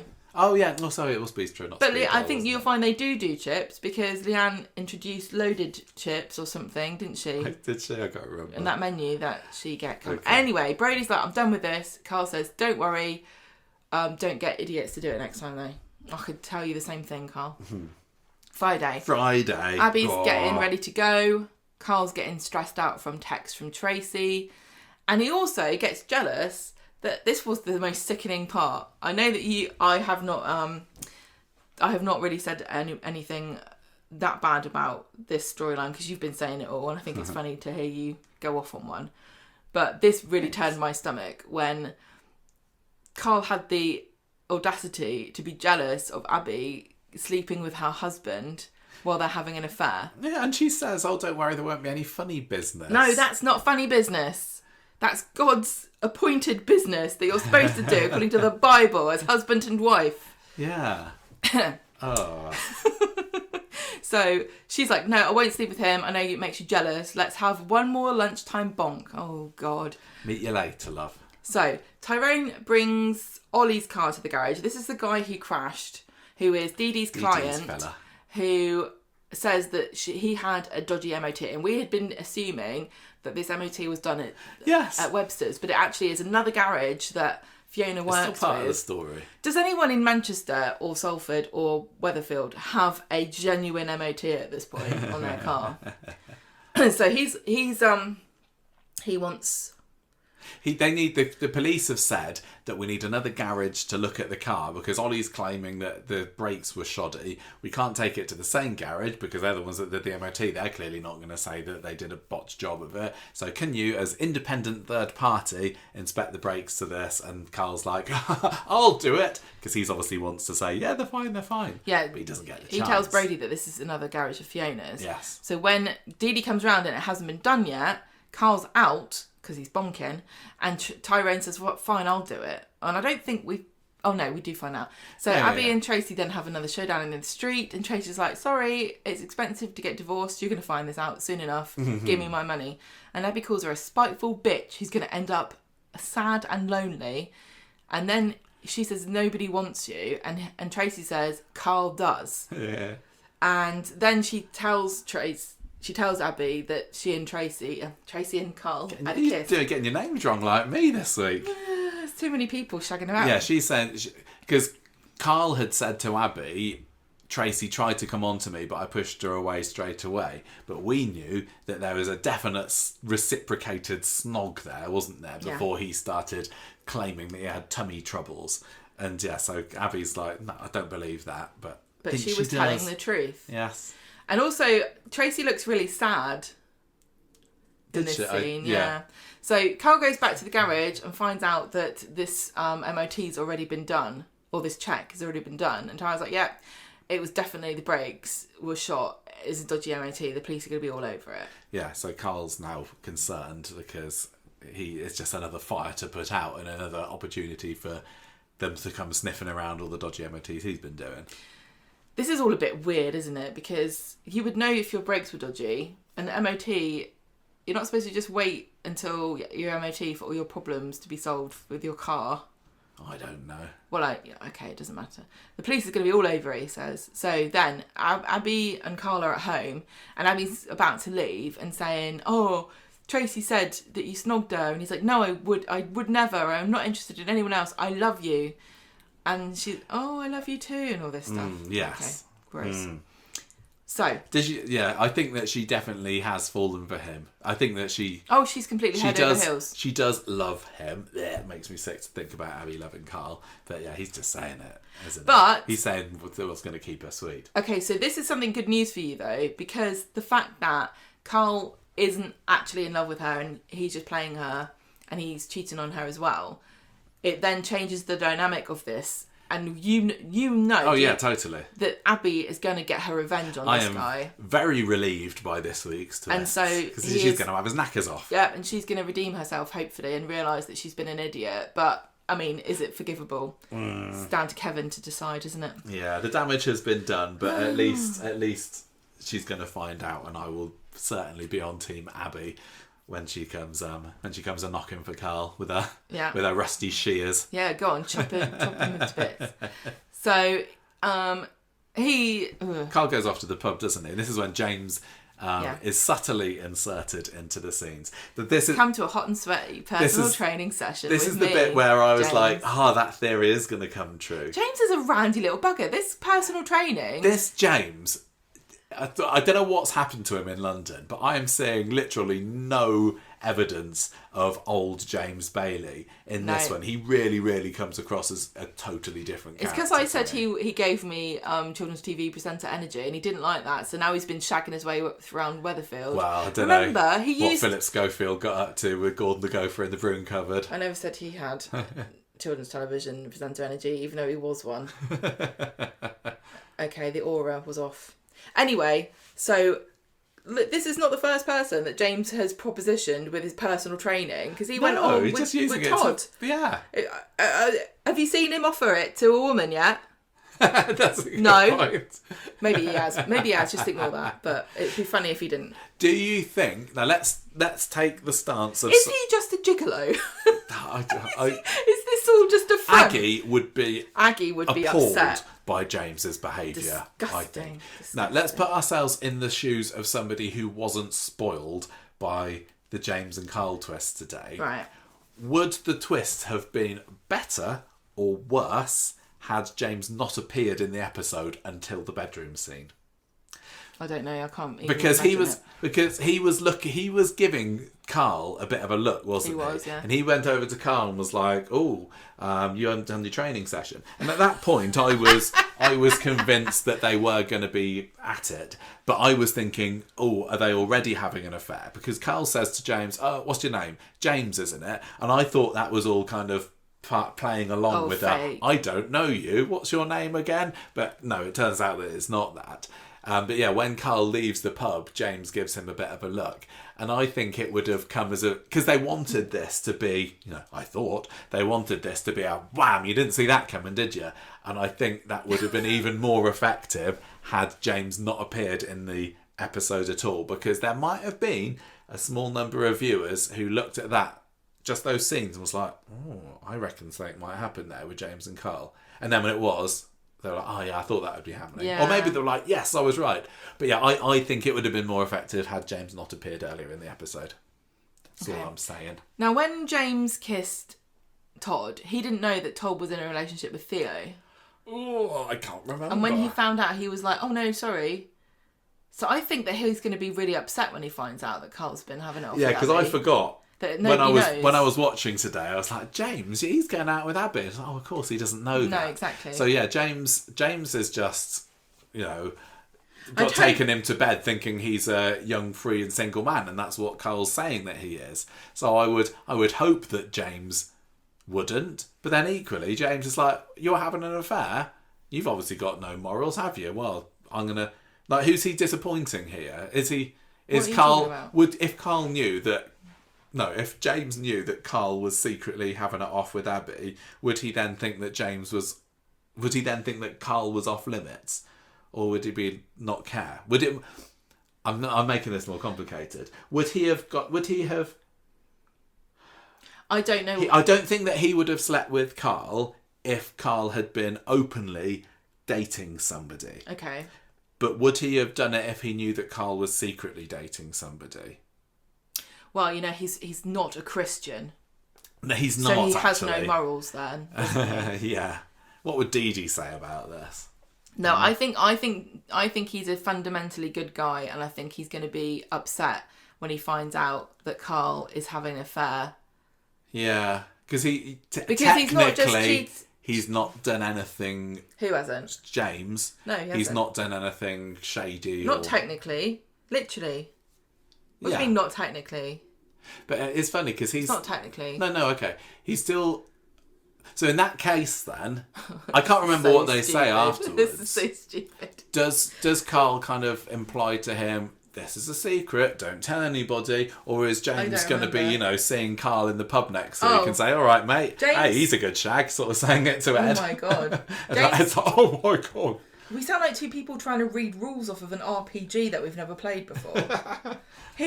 James definitely says, no strings attached, mate. To see you again, if you want to. He's not looking for anything serious. No, but he will see him again. So by saying no strings attached, it doesn't necessarily mean I don't care if you're shagging someone else, but it certainly doesn't mean I am at 100% now your boyfriend and I will get upset if I find out that you're dating anybody. Do you see what I mean? Like, saying no strings attached makes me feel that he is not gonna necessarily... It's not a given anyway he's going to react to finding out about Abby and Carl. It feels like, when it comes out... Because it will, clearly, so? that it could happen by James inadvertently saying something that he didn't realise that Carl was really desperately wanting to keep a secret. If Carl's sneaky, he'll say, I'm in the closet, don't tell anybody about us. Yeah, I guess so. Anyway. Betray my manly mechanic persona. Yeah. Like, James is like, yeah, I know, I had to pretend to be straight when I was a manly footballer. Yeah, no gay mechanics, no gay footballers. No, it's not allowed. Yeah, I've heard me that. and you are the same. So, so Tracy comes and starts chatting him up, and... Where are we? Oh, yeah, we haven't had that bit happen. Yeah, because James is like, come and have this personal training session, and Carl's like, I'm not in the mood. Then Tracy comes in and starts chatting Carl up, and he says, no, I don't fancy you, leave me alone, you're blackmailing me. Then Abby goes to Tim. This was funny in the cab office. She said somebody beginning with T is winding me up, and he's like, "Oh, who could it be? It's not me, is it?" And then he guesses it's Tracy, which is probably a bit of a giveaway that might be a clue that gets her caught. This is a bit of a silly thing to reveal because she doesn't confirm one way or the other, does she? Was that Abby? Was it? Yeah. I can't remember. Yeah, because she's going off to the airport. Isn't she? And then Asha comes. No, who was it? Yeah, Asha came. No, Alia came in. Yeah, because she needed and said, hello, I need an appearance this episode. Can I have one line, please?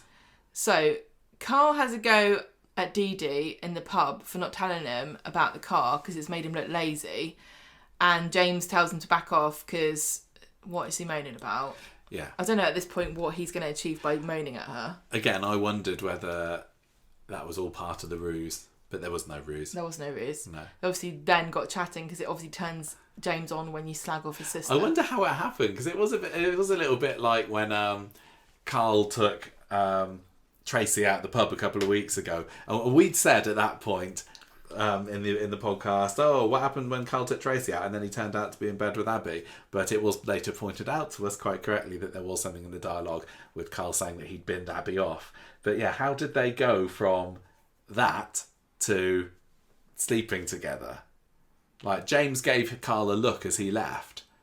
How did... I don't know. Did he like, you gave me a bit of like gay vibes. Are you gay, Carl? I don't know. I just wonder. Tracy goes to the hotel room to see Carl, and she's got her voice recorder on, and she's trying to trick him, but then her phone beeps, and he's like, no. You can't trick me. And she says, fine, I can want my money, please. That was a little bit weak, because it's like, well, phones beep all the time. And apart from when you're recording something, so why did it beep? What phone is this? So Carl goes back in the room where James is in the bed. Crikey. They've had a lovely afternoon playing Monopoly. And they took it in turns being the dog. They're both dog. No, Carl is the dog here. No, Carl James is not. Dog. James is innocent. James was the football. Is there a football in Monopoly? I don't know. Remember. What else is there? An iron. Who wants to be the iron? Right, so they've had a lovely time. Definitely up for doing it again. And then Carl gets a phone call from Fiona, rushes back to the garage and tells Brody that Fiona's mad about the police sniffing around and they're going to have to now steal another car to pay her back for the loss that she's incurred. And Brody's like, fine, I can't see how this could go wrong. Then Carl goes back to his hotel room again and finds a note from James saying, no strings attached, but I'd like to do it again. And then Abby... Little smiley face on the bottom. I know. He should have done a little football. Did he do it on the side as well? Like he was typing it? I don't know. Then Abby calls him and says, I will... Now, he says to her, I'll be waiting for you. He says, oh, my favourite sexy mechanic. Yeah, and I was like, I hope that wasn't Kevin, because that would be weird. Yeah, and so he's still up for Abby. Yeah. Okay. So, and that was basically it. So what's your overall thoughts on this twist? Apart from, not talking about how it was spoiled on social media, but do you like that it's gone down this route? I think it's great that it turns out Carl is just a big dog, and he's cheating on Abby and being, what's the word? Promiscuous. No, being disingenuous and saying, oh, you can't sleep with Kevin, but I'm allowed to sleep with James. He clearly doesn't care about her at all, and I think that that's a positive thing for the character of Abby, isn't it? Because she's gonna get out of this somehow. Yeah. Redeem herself slightly.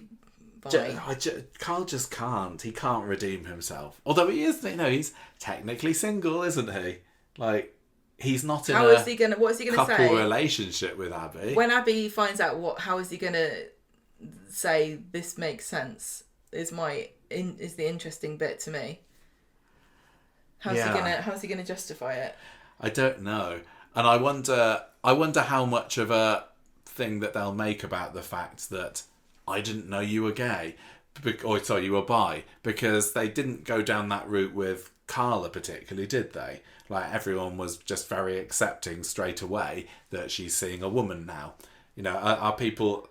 I can't... what would Kevin say when he finds out about his brother? I don't think that he's this a bit is too caveman-ish. A conversation that Coronation Street wants to have about these characters. I mean, the difference here, I guess, than compared to the Carla thing is we've only known Carl for, 4 or 5 months now. We've not been told specifically his sexuality, so it's not a retcon or any kind of massive betrayal of his character, is it? This has presumably been there all along, and so you can't complain. Apart from the fact that, like I was saying earlier, this is the third story we've had in less than 12 months where there's been a shocking revelation about a character's sexuality. Is it supposed to be shocking? I think so. What do you mean, is it supposed to be shocking? Well, I mean, Carla wasn't shocking, was it? It wasn't supposed to be a shock. It was just supposed to be a story about a woman who realised that her sexuality wasn't the way she thought it was. Yeah, I don't think that was supposed to be a big shock. I think when we learned out about Theo being married, I think that was supposed to be quite a shock. And this clearly was. But, yeah, with Theo and Carl, we hadn't been led to believe specifically one way or the other. Yeah. And look, the thing about this is that there's going to be people listening who are going to have the reaction of Coronation Street keeps making out that sexuality is fluid, more fluid than I think it is, and I don't think this is realistic. And there's going to be people listening who are going to even find it offensive that we even are saying that there are people that find it unusual. It doesn't bother me one way or the other. I do think it's interesting that so many, I don't know, what would you say, like sexually fluid, I don't know what the terminology is. There are so many characters that are all in the show at the same time. I don't think that it's, I think it opens up much more story possibilities, which is fun, because instead of having, I think maybe it's because if those stories are who's shagging who, and that's not necessarily what people watch Coronation Street for. But it does solve one of the problems of, we've got there's only a small dating pool for this character or that character. If this character's like, well, whatever, they can't just make everybody a free spirit, which is what the press release I think is calling Carl. I can't remember what the quote says. He's hedonistic and free spirit. But I don't want them to say, well, it's not his fault, he's just a free spirit. No, he's a man slag, he's an utter dog. We're not, that's a completely separate... excusing his behaviour. But that's a completely separate thing to what his sexuality was, which was everybody thought he was straight until today, when it was revealed that he is bisexual, which is maybe a label he wouldn't use for himself. Maybe free spirit is a new sexuality I haven't heard of, but... It's that you can't pretend and not talk about the fact that there are lots of characters now in the street who have had relationships with men and women, and it's not something that's been in Coronation Street that much. Although interestingly, there was that line, was it on Monday's episode, where Brody's talking to Asher, and then Dylan says, "Oh, good luck with her, mate. She's gay." Whereas Asher was one of, of all these characters we're talking about, she was one of the earliest to be, no, I like boys and I like girls, because she was dating Corey for a good while, wasn't she? Yeah. But is she just gay now? I don't know. I don't know. I've forgotten who is who's dated who. Asher and Nina. Was it Asher and Nina? Yeah, they were together. Was Nina? And Nina was with Seb, so she's also fluid.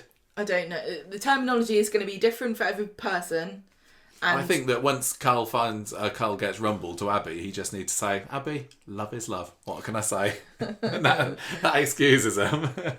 I don't know. I mean, I think Corey gets a pass here because they definitely could have been attacked for using somebody's bisexuality as a sort of twist. It was. What do you mean? Listen to what I'm saying. Okay. They can be excused because they already had a storyline where somebody who thought that they were straight turned out to be able to have a relationship with a man and a woman. Yeah, okay. Right, so they can say, look, it wasn't a cheap stunt. It's not like we're saying, oh, isn't it weird to be bisexual? Because we've got all these other characters who... I'm using the word bisexual, understanding that not everyone uses it, but that is... a definition that could apply to Carl here. I think Carl would just do anything with a pulse at the moment. What, is he pansexual? Well, no, hang on. This is where it gets murky and people start using those things to describe bisexual people, and that's why a lot of people don't like to use that label for themselves, because people act like you're some kind of weird, randy, constantly turned on by everybody, where you're not. Well, he's not into Tracy, is he? So maybe you can't say absolutely everybody. No, we can't, let's not pretend that this is not something that has ever really been on Coronation Street before, apart from in the past few years. It's really difficult to talk about. When the dust settles on this and we all come to terms with how we want to talk about it and what words we want to use and what's taboo and what isn't, then it's going to be easier to talk about. But at the moment, I'm very aware of the fact that some people are going to get super upset by anything you say because they've only ever heard it talked about as an attack. Yeah. And I understand that it can be really triggering when you don't know why somebody's talking about something that's really personal. This sexuality stuff is super personal, but because Coronation Street's put it on the screen for millions of people, suddenly everyone's talking about it. Yeah. And it's going to be painful and it's going to be awkward and it's going to be uncomfortable to talk about these things because we're still not properly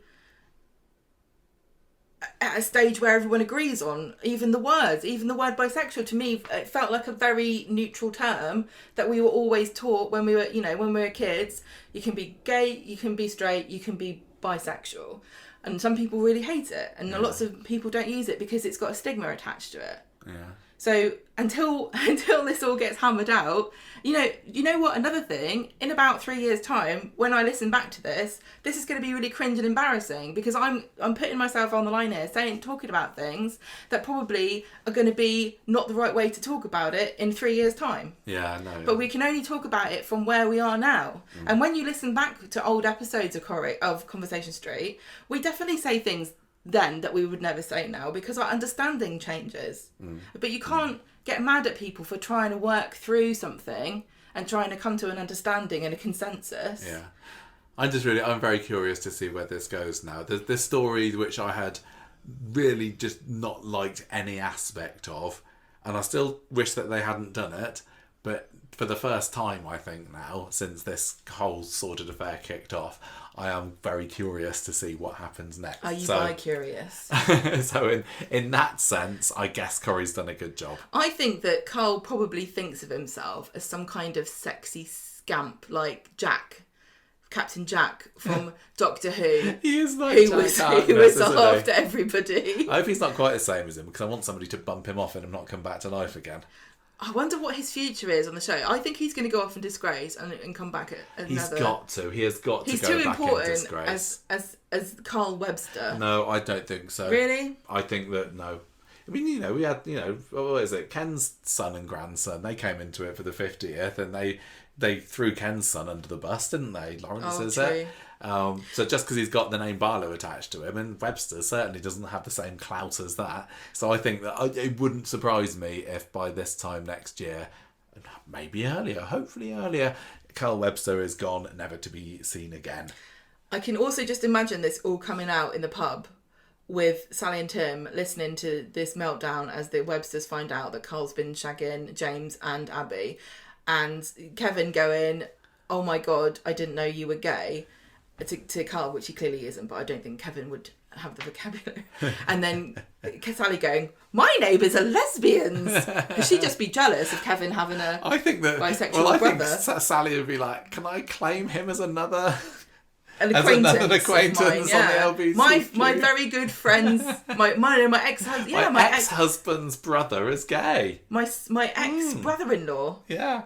Nice. Good for you, Sally. She's like, maybe she's going, oh damn it, I shouldn't have divorced Kevin after all, and I could have had another one in the family. Hey, Sophie, you'll never guess what. My rainbow family grows ever stronger. Yeah, it will be when anyway, nice development this week. And interesting too that Brody is not being properly rehabilitated on the fast track like Mason was. Yes, quite exactly. What do you think is going to happen to him? He's going to get away with it, isn't he? Because it's all going to be horrible Carl's fault. Yeah. Carl's going to have to take the fall for coercing him into whatever. And it's very handy to have a bent copper as your dad.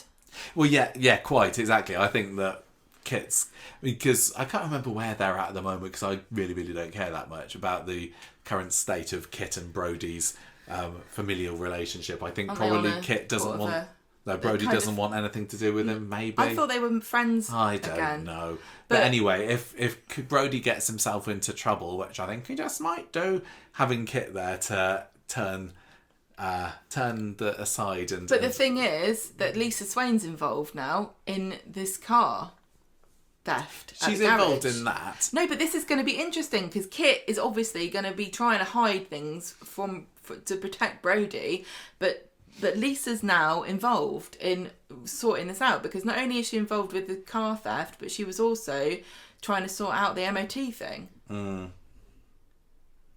What's going to happen? Is she going to have to decide whether to turn away and let Brody cover for his kid or what? I don't know. God, police stuff, eh?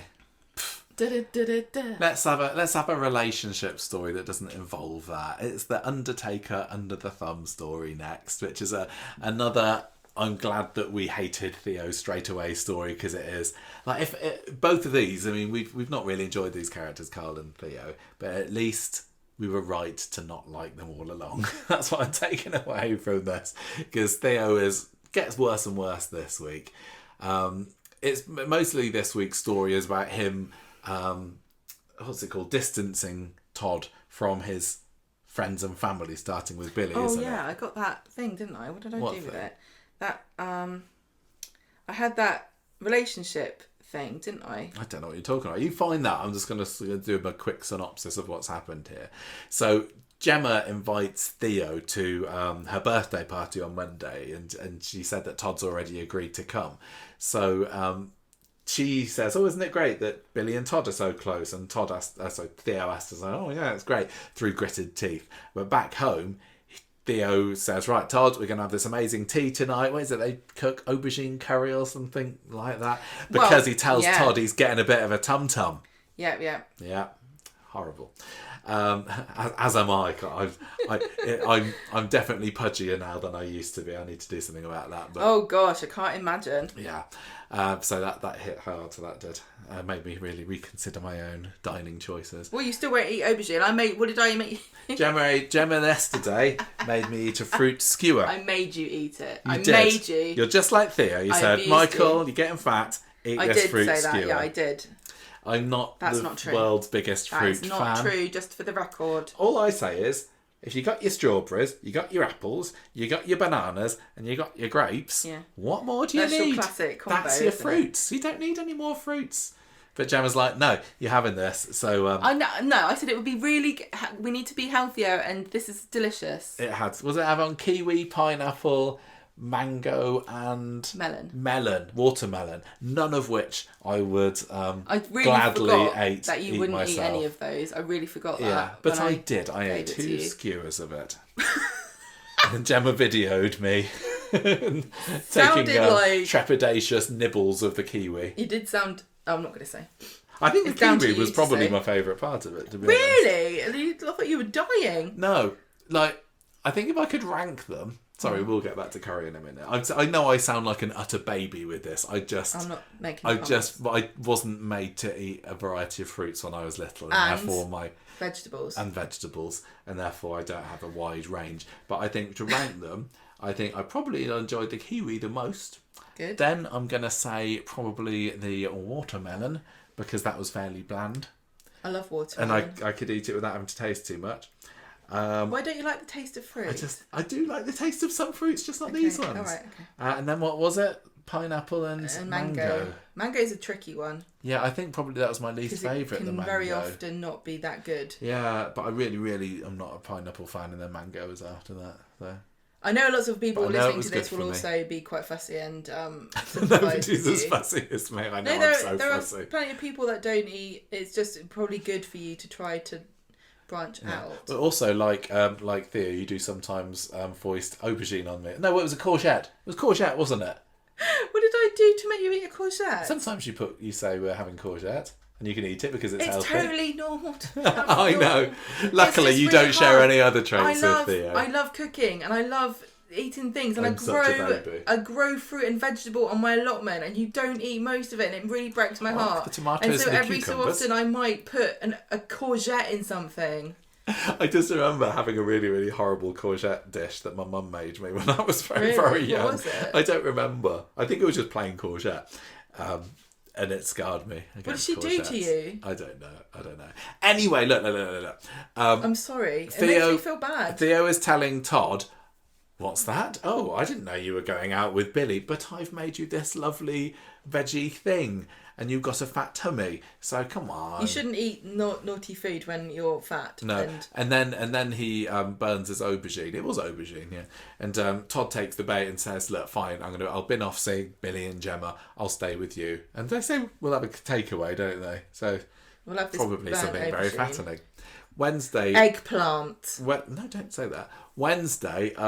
George is trying to convince Todd and Theo not to move out because they're getting excited. That's why I was reading my notes. I think I don't remember this whatsoever. Yeah, they want to move into the flat that's come open, and George is like, "Oh, I'm so lonely and on my own." And that's what he sounded like. And Todd says, "Look, you come and go as you please, as you want in the new flat," which is weird, I think. Theo's there looking like, hang on a minute, I don't like the look of that because I would like to quite coercively control him from my new abode. Yeah. But I would say that having George just letting himself in willy-nilly is a bit odd. I wouldn't like that. Don't think I want that. I don't even like that. The people I like. No, I know he's family, I suppose, but Yeah, odd, I say. Anyway, we get they're outside later, outside the cabin, and all the characters who are involved in this storyline conveniently commune together, including Noah, who's looking a bit like Frankenstein's monster with the massive scars on his face, and he immediately accuses Theo once again of attacking him, and Billy's like, just keep on walking, it wasn't him, nothing to do with you. We know? I don't think we know for absolute 100% sure that it was Gary, do we? Not 100%. Not 100%. But we're seeing all the clues. Anyway, Billy and Todd and Theo and the Windasses, or Windass Connors, all try and decide, what can we do about Noah? He's still accusing Theo of this thing that he really didn't do. And he's doing this conversion classes. The bishop can't be involved because Noah's left the church. Who on earth could have done this? To be honest, anybody would have had a shot at Noah at this point. And Maria gives Gary a very suspicious look as well, but he doesn't look back at her because he's feeling very guilty. I don't think a whole lot comes left with that later, because then it moves on to the confrontation between Noah and Miles and Billy outside the community centre. This was great. This reminded me of a battle in Harry Potter where they're shouting spells at each other, but it was Leviticus. Bible quotes. Yeah, it was. Yeah, Miles is kind of smugly quoting Leviticus at Billy about the don't lie with a man as with a woman, I think it was. And Billy says, oh yeah, well, how about this? Well, he basically says, read the whole of the rest of the Bible. It's all about love and acceptance and not wearing mixed fibres. Yeah, and Noah calls Billy and Todd two filthy animals. He says, oh, here's another quote from you. Animals went in 2 by 2, am I right? And Billy's like, Miles, just listen to me, have a pray with me, you will see the truth. And Miles just like rugby tackles Billy down to the ground. Because he's been... I mean, sorry, it was just the juxtaposition of the very reasonable conversation and then just, I don't know what to do about this, so I'm just going to attack you. I was imagining it happening in a Harry Potter battle where they just can't work their wand properly, so they just punch somebody, which would probably work. I thought that it was that Miles's change of hearts were a little bit abrupt. I suppose it makes sense that, Noah's been living with his family for what, a month and a half now. That's enough for him to have dripped his poison and into Miles' ear and have him singing off the same hymn sheet, as it were. Well, he's already... Don't forget that I assume that Danielle and Theo have raised their children to think that being gay is sinful. Yeah, I mean, I don't know whether it's the sort of thing you talk about all the time, but you're right. But Miles was probably already he's not being that brainwashed. Road. He's already been brainwashed. Yeah, he was already on that road, and Noah moving in has just cemented it in his mind. But it was in Today's when he, does 180 just after, because Billy says to him today, oh, look. Get to it when you get to it. Yeah, and then he does, I don't know, anyway. So they have a little bit of a scrap, and Noah shepherds Miles back inside, and Todd said to Billy, look, just let it drop, but Billy's really quite wound up by this. So Todd gets home with Theo in the kitchen. Isn't it interesting, I know, sorry to interrupt you, but isn't it interesting that Asher on Monday was called filthy and attacked? Yeah. And it's really sad and traumatic, and she's now spiraling, and we're watching her mental health collapse on itself. And then Billy was called filthy and attacked on Wednesday, and he's just like, get over it. This is what I mean about the emotional interiors of men on the show. We see that it's definitely affected Billy, but he doesn't go off and have a panic attack or about he's clearly older, and he's had this thrown at him his whole life. Yeah, exactly. Probably. But it is. You can definitely compare the two, can't you? It even used the same word. Yeah, you're right. Todd, while Theo's in the kitchen, Todd gets a call from Billy, but Todd doesn't answer it because he already kind of knows that Theo's not particularly up for him and his ex being mates. Theo says, well, he says what happened, and Theo asks if Billy's okay, but Todd says he's worried that Billy might have Miles arrested for assault. And Theo's like, well, we can't have that happen because that's going to screw things right up with the whole mediation, child, am I allowed to see my son, whatever. So he's like, well, we need to do something. Surely it would be good for him if Miles gets arrested because it shows that Danielle and Noah are a bad influence. Maybe, but then you go down the route of, the conversion therapy isn't legal, is it? I don't know. I don't know what illegal, he's... I mean. Yeah. Anyway, so Todd and Theo go to the bistro later. Billy comes in and Todd goes to the bar while Billy sits down. And Theo says, sorry about what happened earlier, Billy, because he's trying to ingratiate himself towards the vicar so that he doesn't drop Miles in it. He says, Miles has been through a lot. He's a good kid.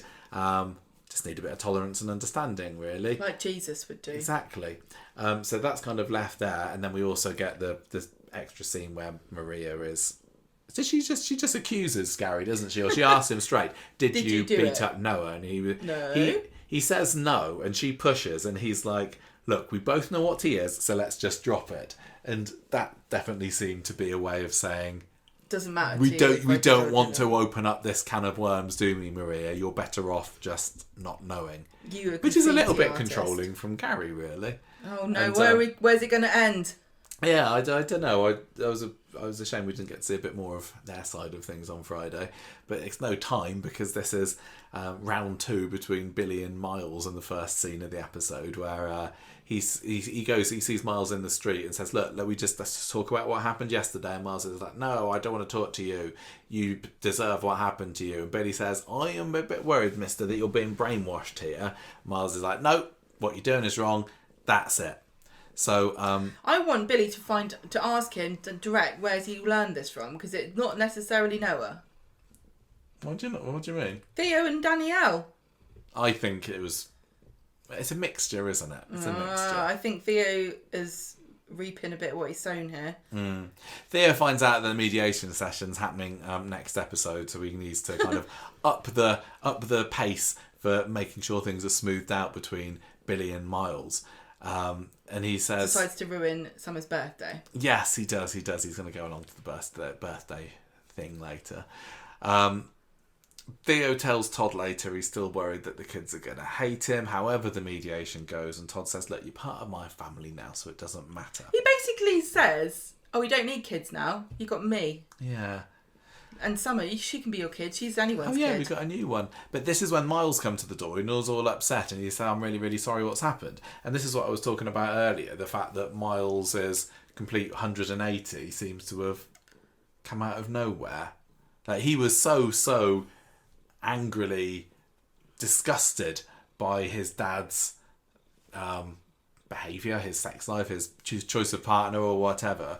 And for Billy to go up to him today and say, I'm worried that you're brainwashed, and then a couple of scenes later, Miles like, oh my gosh, you're right. I don't know, it just seemed like it happened a bit fast to me. Is he ingratiating himself with Theo to try to get him to... I don't know, it's...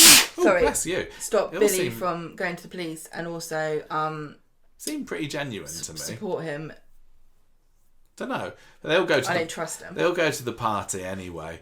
But then it's just when you think everything's all sorted, Lisa comes in, takes Miles down the station because he has been accused of roughing up Billy in the street, and Billy's looking fairly ashamed of himself. Shouldn't do. Shock that kid. No. Yes. No. What? Homophobic violence? He is only a dad. kid. He is only a kid. Yeah, what? So what? Just let him do it? Because he's just a kid. He's not just a kid. He's old enough to know it's wrong. I think that Billy probably should have thought this is going to cause more aggro than it's worth. Not my kid. I don't care. It's nothing to do with me. Let's try and sort it out without the police getting involved. Well, he tells somebody later that he just wanted Lisa to have a word, but it's like, that's not how police work. Yeah, he says that to Theo later, doesn't he? Well, I don't care. I don't like this family. They only have a little chat, and Lisa gives Miles a bit of a rap on the wrists, and that's all. He's got a warning. Well, she says it was a homophobic act of violence. And Theo's like, oh no. I suppose. Well, this is one of the... He gets away with that anyway. Well. Yeah, so Theo goes back to the bistro and... during the party. Yeah, and then this causes another argument between him and Billy, calling him a self-righteous prat. And Todd... funny. Todd tries to get in between them, and Todd... Yeah, because what Theo says to him, whose side are you on? And Todd says, well, nobody's side. And that was a bit of a thoughtless thing for Todd to say. Why? I would probably, even if I was feeling fairly, you're both as bad as each other, I probably would have backed up my partner here and said, I'm on your side, obviously, Theo, but he didn't. Well, I would have, to placate him. Yeah, if He only would to say, placate him. I'm You'd on say, your yours. side to stop you from making a mistake. Yeah. So, but I mean, he gets both barrels from Theo later. You shouldn't lie to your partner. Well, You should say, you're a homophobic idiot. Get out of Summer's party. Theo has a massive go at Todd later when Todd says to him, look, just try not to be so narky about this. And he's like, no wonder I'm narky with all this custody stuff hanging over my head. I don't want you seeing Billy anymore. It's me or Billy. You decide. So lo and behold, when they go to the pub later and Billy's there, Todd gets to put this to the test. And you know, he does his master's bidding by saying to Billy that you do owe him an apology.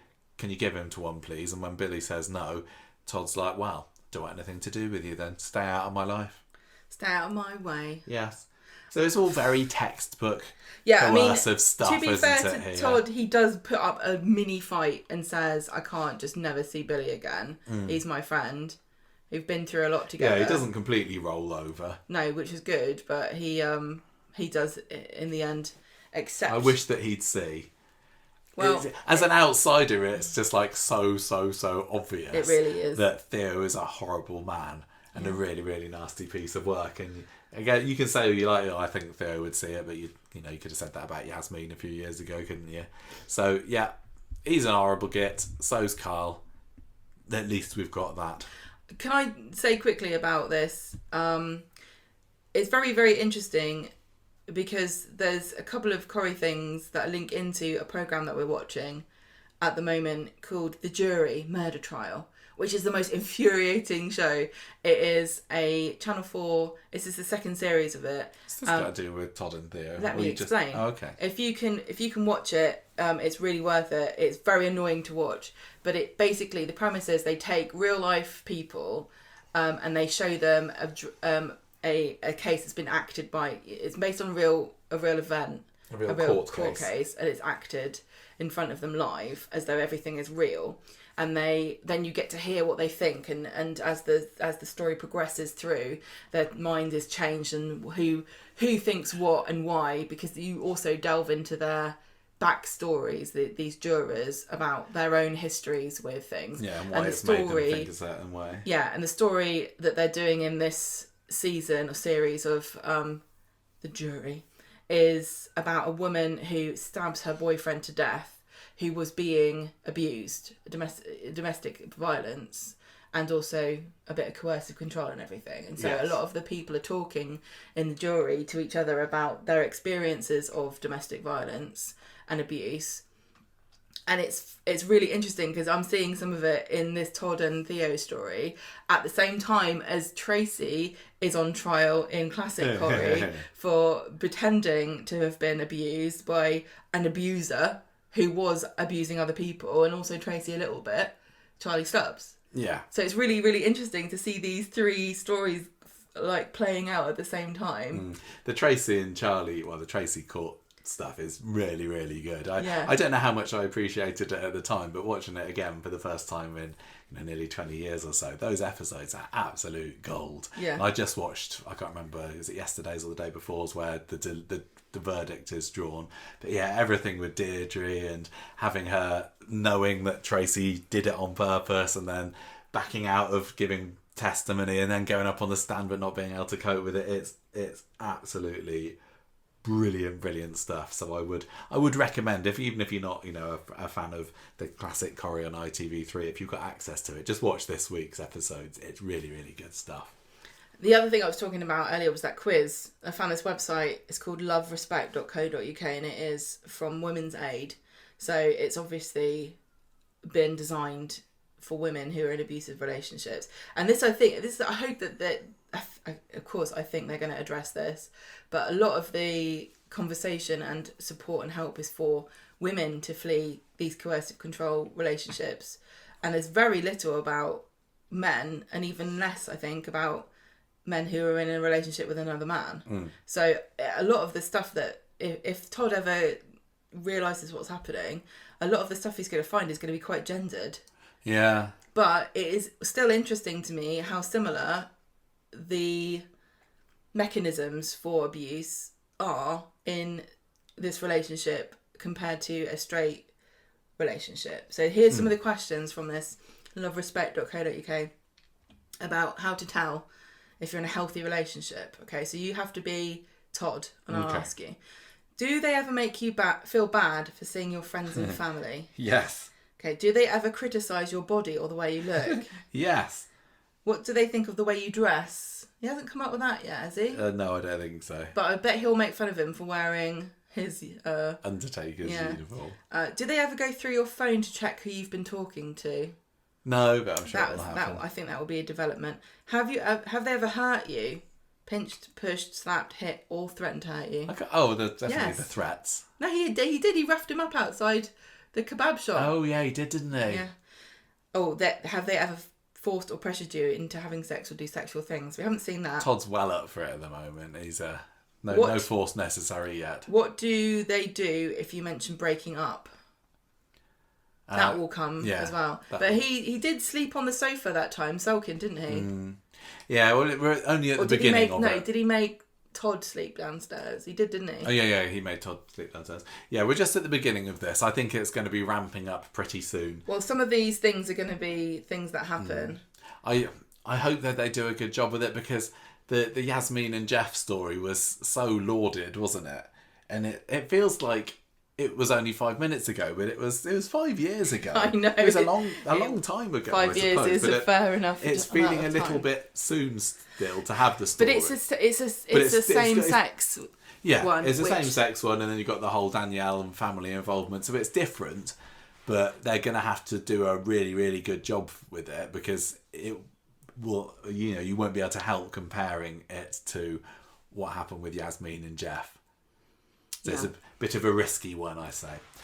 Should we have a bit more light-hearted chat before we end the street talk and talk about one? A bit of Dom foolery? No. Or as good as. The Joan Alone story is basically... We just say this then. Joni's been placed with her aunt, and Sally takes Shanice out for a milkshake to try and make her think that everything's going to be all right with it. That's literally... And Tim finds out that Brody took drugs to Ardy's party, which is not great for Brody. So this Dom storyline then, we had the magnificent return of Christina Boyd to the street on Wednesday. There's so many women with great hair on the show at the moment. We thought that once we'd seen the back of Daisy, there was no reason for Christina to come back on the street again, and we were very sad about that, because we've said that every time she's appeared on the street, we've loved her more, and I don't know whether this is going to keep on amping things up. I don't know whether I can think she's more fabulous than I do already, but I'm very, very happy to see her return.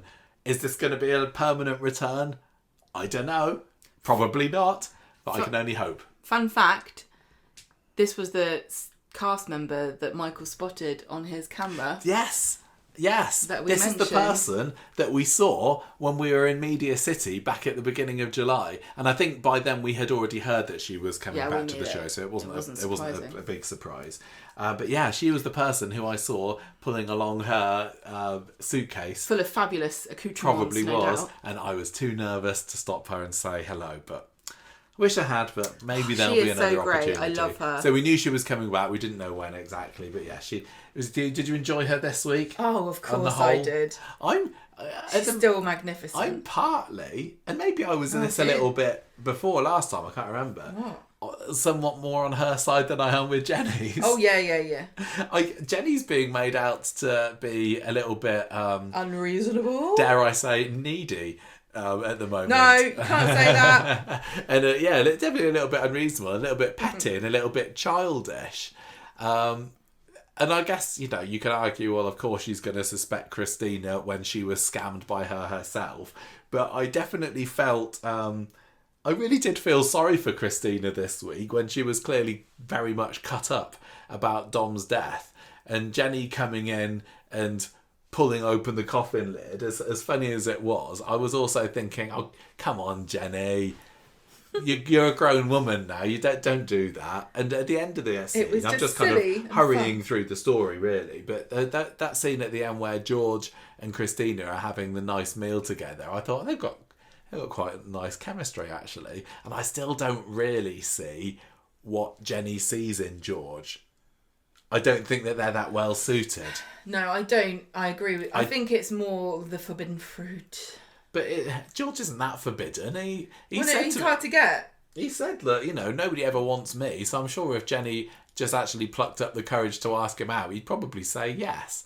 But, I did think that him and Christina were getting on quite famously today, and Jenny's made a bit of a tit of herself. So a tiny bit. I hope that it turns out that Christina still is pulling some kind of scam here, because I don't want Jenny to end up being the underdog in this. I want her to triumph over Christina because I love Jenny. But it's just having these two women at each other's throats again. Great stuff. Do you want to, I've kind of already done it, but do you want to give a bit more of a detailed rundown of what happened? Well, they use the cabin set again, don't they? Because George is buying some magazines for the funeral home, and so Jenny asks him how it's going with his lady friend. Oh, yeah. Sam. And this is Sam. One appearance, Sam, sadly. So he says, yeah, she's just hanging out with Glenda now, but I've got this nice lady called Cheryl. But she's... Does anybody else remember Cheryl from... what was her? Cheryl Gray was her name, that Lloyd was going out, and we always thought it was... I can't think of her. Because it's Cheryl. The name's Cheryl, isn't it? But obviously some people pronounce it Cheryl. Like Evelyn and Evelyn. Exactly. But I immediately was thrown back 15 years or so to Cheryl when George said that name. I would never say the name as Cheryl unless you told me that that's how you wanted it to say. If I see it written down, I think it's Cheryl. Yes, quite. Okay, well, it doesn't matter. No, I just wonder whether anyone else put them in mind of Cheryl Gray. Cheryl Gray. Maybe that's just the accent, and that's what you say. Well, that's what you're called. Yeah, it could I don't know. It could just be a kind of Scouse-ish way of saying Cheryl. Like, I can't really say Ardy's name properly with my accent. I have to say Addy, which is not... No, I think it is, because Adam Hussein says Addy. Yeah, but we say Ardy. Yeah, but it used to be Ardy. I'm telling you, I know this for a fact. He used to be called Ardy, and I think Dev calls him Ardy. I think, yeah, some people still do call him Ardy. And there was definitely a moment where it was a pretty even mix of who said Addy and who said Ardy, and then now they mostly say Addy. Yeah. And now they'll never have to say his name again. No, they probably won't. Sad times. Right, so Cheryl, she is not really that interested because she's doing a charity fund run, which he's paid money to. Oh yeah. And Jenny's like, "Hang on, you're being scammed here. I've got to warn you not to give money to people you've never met." Which I say, don't listen to that if you're on the Patreon. Yeah, if you're a Patreon, 100%, it's fine to give money to people you've never met. Yes, brilliant. Go for it. In fact, it's recommended. Don't be so suspicious like Jenny Bradley. No. I just love how Christina calls her Jenny Bradley. And you would, wouldn't you? Yeah. This is the woman that wrecked your marriage to Greg. Jenny Flamin' Bradley. You're gonna have it's a Jenny Flamin' Crozier thing all over again. You're gonna have that name imprinted. Yeah. You wake up in the middle of the night top and go, of your Jenny hit Bradley, list. Jenny Bradley. So I love that she calls her that. I really, really do.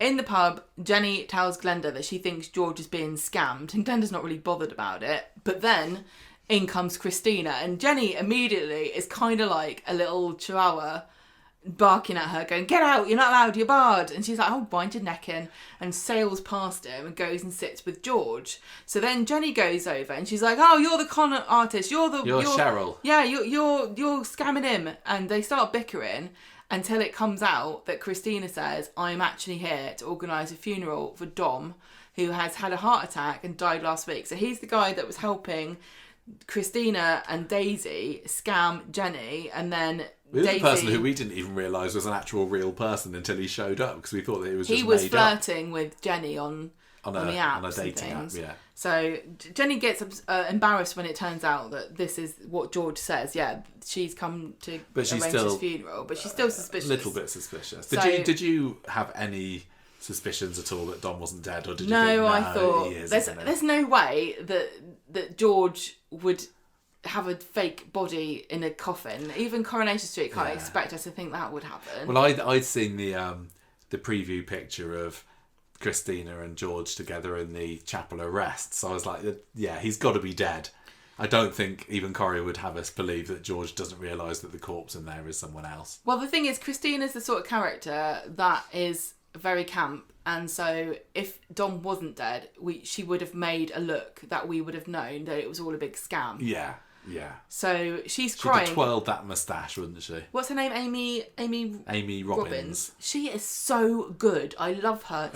Such a great performance. I want her to stay. Because she managed this week to be genuinely sad, but also turn it to being mad at Jenny and then kind of relaxing with George and talking and flirting with him without ever really feeling inauthentic about her grief for Dom. This is the sort of villain that I like. Because she's a villain, isn't she? I love to hate her, but I don't really hate her. I think she's fantastic, but I get that she's a villain. Yeah. That's...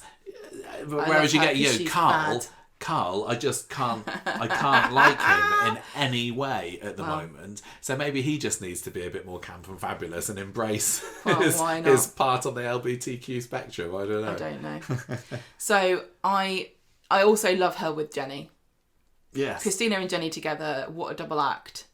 And they definitely delivered in spades as far as I'm concerned. And if I was just scoring it on this, I'd give this week probably a 4.5 because I loved Christina and I loved Jenny in this. So George takes Christina back to... I can't remember whether they end up...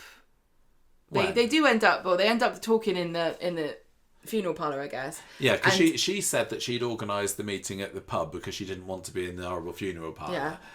But then when Jenny comes and sticks her neb in, they're like, well, we suppose we better go back over there. And then she says that her mum, Christina's mum, picked Another One Bites the Dust for her third husband's funeral, and that Dom fancied, he wanted the... That Susie Bird off countdown with her big...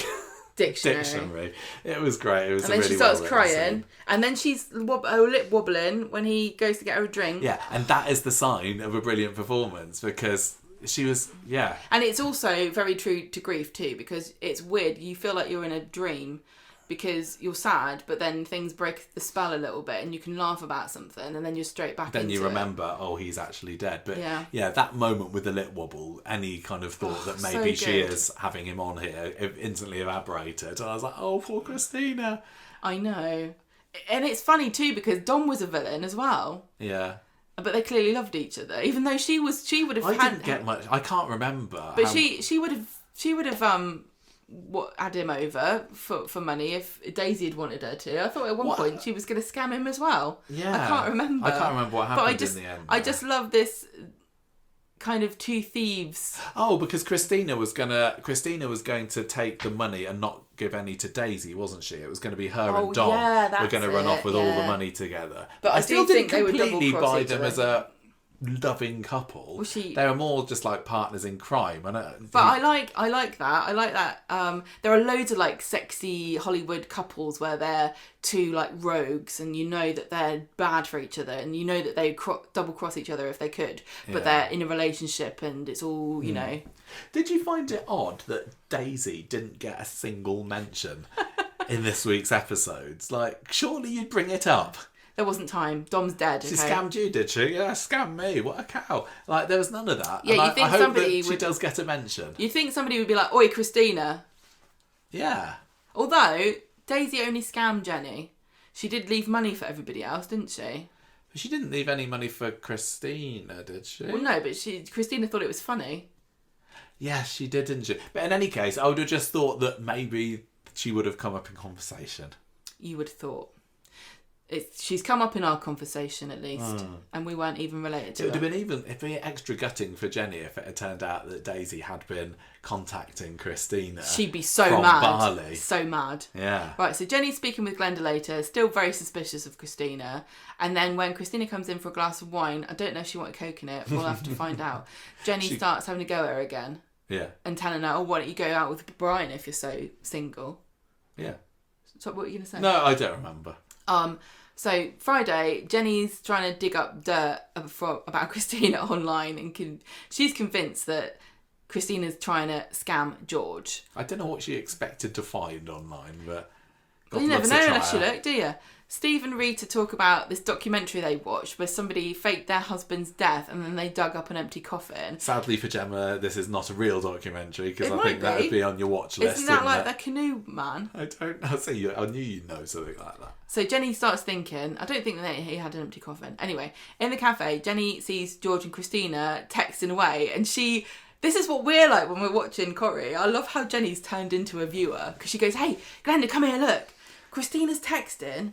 And then George's phone goes and he smiles and then he texts her. You can see they're texting each other. She's pretending to be this Cheryl. And then Christina goes out talking to someone on the phone and saying it's all gone to plan. And I'm not sure that we know what that is yet, unless it's just a funeral. I think that was very innocently. I don't know who she was talking to because we don't know anyone else who she knows. No. It's probably Dom's mum. Probably. So George takes Christina into the chapel of rest, and it was so sweet because she's really upset. She's really struggling to hold it together, isn't she? And George says, "Would you like me to open the coffin?" And she says, "No, I don't want to disturb him." Oh, and then she's like trying to keep it together, and she's saying, "Oh, I kind of expect him to walk through that door any minute." But instead comes Jenny, who accuses Christina of scamming and decides to prove that this is all a big ruse by lifting up the coffin lid. And I loved Sally Matthews' performance here because she's like, "Oh, is this nailed down or something?" Like, no, it's a catch it. And she lifts it up and she's like, "Ah!" That was good, but again, I was in the back of my head. I was thinking, "Oh, Jenny, you kind of." This was a bit silly, and I know that people who don't like the comedy funeral scenes are going to find this super offensive. It was yet another Shuttleworth comedy funeral scene, wasn't it? And then because inside is a dead body, and Jenny comes out of the room all flustered, and she's like, "Oh my god, I need a brandy," and George is like, "You're not getting a brandy. Get out." So Jenny apologises to Christina and rushes out. And so is that the last we see of Jenny in that episode? Think so, isn't it? yeah. I was expecting her to just happen to need a takeaway at the end of the episode when George and Christina are in speed dial, but maybe she guess that will have to wait. Maybe she had Chinese. Yeah, she's gone off with a towel between her legs. So George and Christina share a drink in the funeral parlour, and then George gets a text and he's been dumped by Cheryl, so we don't have to worry about saying her name ever again. They're going to have dinner that night, and so George says, I've never been good with a woman. I'm not surprised, really. But I had a date lined up and everything. We were going to go to speed dial. And Christina says, look, I think you're kind and sensitive and interesting. Let's go together and have this food. So they have a really nice dinner telling stories about bizarre funerals. What was there it was the Simon Cowell story, wasn't it? He buries a woman who's obsessed with Simon Cowell and wanted to be buried with him, and she's got his picture on the nightstand, and she wants to go through the curtain to the X Factor music. There's another one I can't remember, but it was a really fun and nicely written scene. Well, he says, "I'm glad." No. Well, yeah, they just have happy. A nice time, and she says, "Thanks for cheering me up." Yeah. And I can't. And she regarding says, "I'm Cheryl, glad you were dumped. I can't imagine her company would be as good as yours," said George. Yeah. Nice. So good stuff. Not a whole lot to dissect there, is there? But I think those in are the best stories, aren't they? all the trauma of everything else that's want. happened in the street this week, it was nice to have a little bit of light relief. Shame we couldn't have had a little bit more of it, really. There's no. We're not getting into the funeral industry. We're not talking about grieving. We're not going to. I think the issue here is that Jenny is slyly snacking on all the stock in the cabin. Every time she's in a Black scene, she's licorice lace today. She's like Brad Pitt now, isn't she? Always eating in a scene. Yeah, Jenny Brad Pitt. I want more of that. I don't feel. I've just got a horrible feeling that next week we're not going to get too much of it. I think there's going to be. Well, when is the funeral? Surely it'll be next week. Oh yeah, I guess there could be. Yeah, because there's going to be more Swala stuff next week, isn't there? Which should be good. I hear tell that there'll be more Swala stuff next week, but I hope that the Jenny stuff is there, lightening things up a little bit more. But as long as Jenny comes out on top, that's all I want from this, and I'm a little bit nervous at the moment that she's being made to look a bit of an idiot, and I'm very, very sensitive to Jenny being made out to look like that. Right, so You're not giving it 1 out of 5 Yes, this I week am. because of the spoiler. I am, and That's I can do what I silly. like. That's a very silly decision to make. It's petty. 1 red wine and Coke, please. Honestly, in my real score, I thought it also helps me not have to worry about giving a score to Ash's as I was episode. I was a bit. Yeah, it was slightly underwhelming. I was underwhelmed on Monday, but I enjoyed the second but watch. only Wednesday. because of the promotion. Yeah, exactly. Not because of anything. I think that Tanisha Gori was fan-bloody-tastic. Yeah. As usual. I thought the Wednesdays was better because I didn't have those expectations maybe, and today's was just fine. I like that there was a twist, but I can't help but be slightly affected by the annoyance of the spoilers and the fact that we already knew that I knew As Good As, and you knew for sure that was going to be a revelation today. So I am going to say, I also feel like it's going to 3.5 again, but I think it was. I'm going to give this 3.5 of Celine Dion's greatest hits out of 5 for Adi's sake, as he flies off to India to enjoy his new life in a banana boat. Do you think he's got it loaded on his phone? He did. They made that reference. They said that. You forgot. Yes, all right. even to the last moment, they liked to make Adi look like a bit of a dope, didn't they? And we were saying, weren't we, that we really enjoy that not teenager anymore group of him and Asha and Amy and Summer and Nina. They're really, even though really they're good. Not all the same age, but we can't worry about that. They're a great little bundled unit. That's it, together on screen, and I fear that oh God, is Brady going to join? No, you won't. But yeah, it's focusing a little bit more on the younger ones, and I say don't lose that lot. You got some very good characters and performers there. My character of the week this week is Asha. It's got to be Asha, hasn't it? Because she was bloody brilliant, like you said. Good job all round. So that is it for this week's Street Talk.